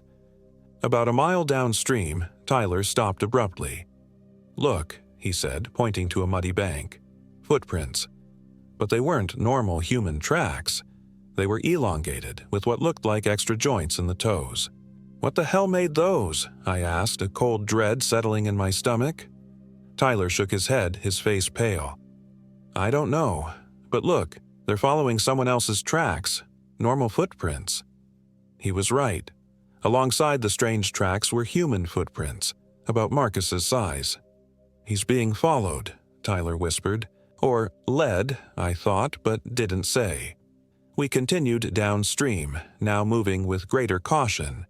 The strange tracks and human footprints continued side by side. Occasionally, we spotted broken branches or disturbed undergrowth, as if someone had moved through in a hurry. The sun was fully up now, burning off the morning mist. Under different circumstances, it would have been a beautiful day. Around noon, we reached a place where the river widened into a small pool. The tracks led away from the water's edge, up a steep embankment, and disappeared into a dense thicket. "We have to follow them," Tyler said, already starting up the slope. I hesitated only briefly before following him.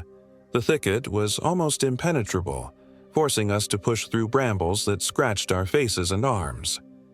After about 20 yards, we emerged into a small clearing dominated by an enormous oak tree, split down the middle by what must have been a lightning strike years ago. "The crooked oak," Tyler breathed, from the journal. The tree was dead, its two halves leaning away from each other like lovers in a quarrel. Between them was a dark gap, wide enough for a person to squeeze through. "Marcus!" I shouted, panic making my voice crack. "Marcus, are you here?" A rustle came from behind the split tree. We moved forward cautiously, flashlights raised despite the daylight. Marcus stepped out from behind the oak. Relief flooded through me until I got a good look at his face. He was smiling, but it wasn't Marcus's smile. It was too wide, stretching his face unnaturally. His eyes were vacant, staring past us rather than at us. "Marcus," Tyler said uncertainly. "You okay, buddy?" "I'm fine," Marcus replied, his voice oddly flat. "I've been waiting for you." "What happened?" I asked. "Why did you leave camp?" "I heard them calling," he said, that unnatural smile never wavering. "They showed me the way. The thin place is here." He gestured toward the split in the oak. Tyler and I exchanged worried glances. Something was very wrong with Marcus. "Who showed you?" Tyler asked. "The Whisperers," Marcus said simply. "They've been in these woods for centuries. They need new vessels." "Marcus, you're not making sense," I said, taking a step toward him. "Let's go back to camp. You need rest." "No!" Marcus's voice changed, becoming deeper, reverberating in a way that raised the hair on my arms. "You don't understand. They chose me. They chose all of us." He lunged forward suddenly, grabbing Tyler's arm. Tyler shouted in pain as Marcus's fingers dug into his flesh with impossible strength. I reacted instinctively, swinging my backpack at Marcus's head. It connected with a solid thunk, and he staggered back, releasing Tyler. "Run!" I shouted, grabbing Tyler's arm. We crashed back through the thicket, branches whipping our faces. Behind us, I could hear Marcus pursuing, moving with unnatural speed. What the hell is wrong with him? Tyler gasped as we ran. "I don't know," I panted, "but that's not Marcus anymore." We reached the river and sprinted along its bank, heading back toward our camp. I risked a glance over my shoulder and saw Marcus gaining on us, moving with a strange loping gait that wasn't quite human. "We can't outrun him," Tyler said. "We need to hide." He veered off the riverside path, diving into a dense stand of pine trees. I followed, and we crouched behind a fallen log, breathing hard. Minutes passed. I strained my ears for any sound of pursuit, but heard nothing except the gentle gurgle of the river and our own ragged breathing. "What's happening?" Tyler whispered. "What did he mean by vessels?" I shook my head. "I don't know, but we need to get out of these woods. Now." "We can't leave Marcus," Tyler protested. "That's not Marcus anymore," I insisted. "You saw him. Something's taken him." Tyler pulled the journal from his pack, flipping through it frantically. "There has to be something in here, some explanation." "Put that thing away," I hissed. "It's probably what started all this." But Tyler continued reading, his eyes growing wider. "Listen to this. The Whisperers require vessels to walk in the world of men. They cannot take unwilling hosts, but they can deceive, they can tempt, they can appear as loved ones or speak with familiar voices." A twig snapped nearby. We froze. "Keep reading," I whispered. Tyler's hands shook as he turned the page. The vessels retain memories of their former selves, but their souls are pushed aside. The taking is not complete until the vessel drinks from the black water beneath the crooked oak. So, maybe there's still hope for Marcus, I said, if he hasn't drunk this black water yet. But how do we… Tyler's question was cut off as a figure crashed through the underbrush directly toward us. It was Marcus, but he moved wrong, jerky like a marionette with tangled strings. "Found you," he said in that unnaturally deep voice. "The Whisperers want you both." We scrambled to our feet, but Marcus was blocking our path back to the river. The only option was deeper into the pine stand. We ran, dipping under low branches and jumping over fallen logs. I had no idea where we were going, only that we needed to get away from whatever was wearing Marcus's face. The trees began to thin, and suddenly we burst into another clearing. I skidded to a halt, Tyler slamming into my back. Before us stood the dilapidated hunting cabin we'd explored yesterday. "How is this possible?" Tyler gasped. "We were miles from here." I had no answer. The forest seemed to have shifted around us, or perhaps we'd been running in circles without realizing it. "Inside," I decided, pulling Tyler toward the cabin. "We can barricade the door."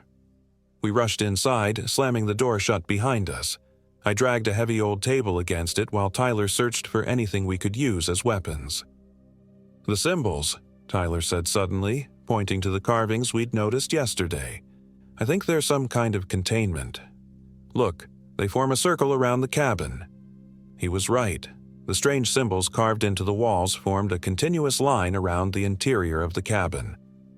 "So, we're safe in here?" I asked. "Maybe," Tyler said, still examining the markings. "These symbols are ancient. Protection wards." He paused, looking troubled. "But some of them are broken, like someone deliberately damaged them." A heavy thud against the door made us both jump. Another followed, then another. A steady, rhythmic pounding. "Marcus?" I called out. The pounding stopped. Then a voice. Marcus's voice. But with that strange, deep undertone, replied, "Not just Marcus. We are many. We are the Whisperers." "What do you want?" Tyler demanded. "Vessels," the voice said simply. "The thin place allows us to cross over, but we need vessels to remain. You will join us. All of you will join us." "Go to hell," I shouted. A laugh, low and menacing, filtered through the door. "The one you call Marcus resisted too, but we found what he desired most. We promised him success, recognition, freedom from his failures. What do you desire, Daniel Wilcox? What would you give anything to have?" I felt a strange sensation, like fingers probing at my mind. Images flashed before me. My failed marriage, the promotion I'd been passed over for, the novel I'd never finished writing. The voice seemed to know everything about me. "Don't listen," Tyler warned, gripping my arm. "It's how they get in." The pounding resumed, more violent now. The door shuddered in its frame, the table legs scraping against the floor. "We need a plan," I said, forcing myself to focus. "The journal mentioned something about the vessels drinking black water. Maybe if we can stop Marcus from completing the ritual." "The split oak," Tyler realized. "The water must be there. That's why he led us there." The door splintered. Marcus's fist punching through the rotted wood. I could see his face through the hole, that same unnatural smile, those vacant eyes. "We need to get back to the oak," I decided. "It's the only chance we have to save Marcus." "But how do we get past him?" Tyler asked. I looked around frantically, my eyes landing on the mason jars on the shelves. A distraction. Without waiting for Tyler's response, I grabbed several jars and hurled them at the far wall. They shattered impressively, releasing a putrid smell and a cloud of dark, oily smoke. "Now!" I shouted. We charged the door, knocking aside the table. The door burst open, revealing Marcus standing just outside. The smoke billowed around us, momentarily obscuring his vision. We darted past him, running in the direction we thought would lead back to the split oak. Behind us, I heard Marcus roar, an inhuman sound that chilled my blood. Do you know where we're going?" Tyler gasped as we ran. "No," I admitted. "But we need to find the river. The oak was near the river." We crashed through the forest, the afternoon sun filtering through the canopy. It should have been simple to find our way, but the woods seemed to shift around us, landmarks appearing and disappearing. I'd never been so disoriented in all my years of hiking. "There," Tyler pointed ahead, a glint of water between the trees. We sprinted toward it, relief washing over me as we reached the familiar tributary. Now we just needed to figure out which direction would lead us to the split oak. "Which way?" Tyler asked, echoing my thoughts. Before I could answer, we heard crashing in the underbrush behind us. Marcus was still pursuing. "This way," I decided, choosing downstream. I think the oak was downstream from our camp. We ran along the riverbank, trying to move quickly while searching for any sign of the distinctive tree. The sound of pursuit grew louder. "There it is!" Tyler suddenly exclaimed, pointing across the river. The split oak was visible on the opposite bank, its two halves stark against the sky. But the river was too wide to cross here. "We need to find a narrower spot," I said, scanning the area. "No time," Tyler replied. He was already wading into the water. "We have to swim." The current was stronger than it looked, tugging at my legs as I followed Tyler into the cold water. By the time we reached the middle, we were swimming hard against the flow. I heard a splash behind us. Marcus had entered the water too. We reached the far bank, scrambling up the muddy slope. The oak was only about 50 yards away, through a stand of younger trees. "Hurry," Tyler urged, pulling me along. We reached the oak just as Marcus emerged from the river. He moved with that same wrong gait, but his eyes now glowed with an unearthly blue light. "You cannot stop what has already begun," he said, his voice no longer even pretending to be human. It was a chorus of whispers, layered one atop another. Between the split halves of the oak, I now saw what we'd missed earlier. A small pool of water, so dark it appeared black, even in the daylight. "That's it," Tyler whispered. "The black water." Marcus advanced toward us, moving with uncanny speed. Before we could react, he had Tyler by the throat, lifting him off the ground with impossible strength. "Tyler!" I shouted, lunging forward. Marcus swatted me aside like an insect. I crashed into one of the halves of the split oak, pain exploding across my back. "Watch, Daniel Wilcox," the voice from Marcus said. "Watch as your friend becomes one of us." He began dragging Tyler toward the black pool, Tyler struggling futilely against his grip. I scrambled to my feet, desperation giving me speed. I spotted a fallen branch, thick and heavy, and grabbed it. Marcus had reached the pool, forcing Tyler's head down toward the dark water. With all my strength, I swung the branch at Marcus's head.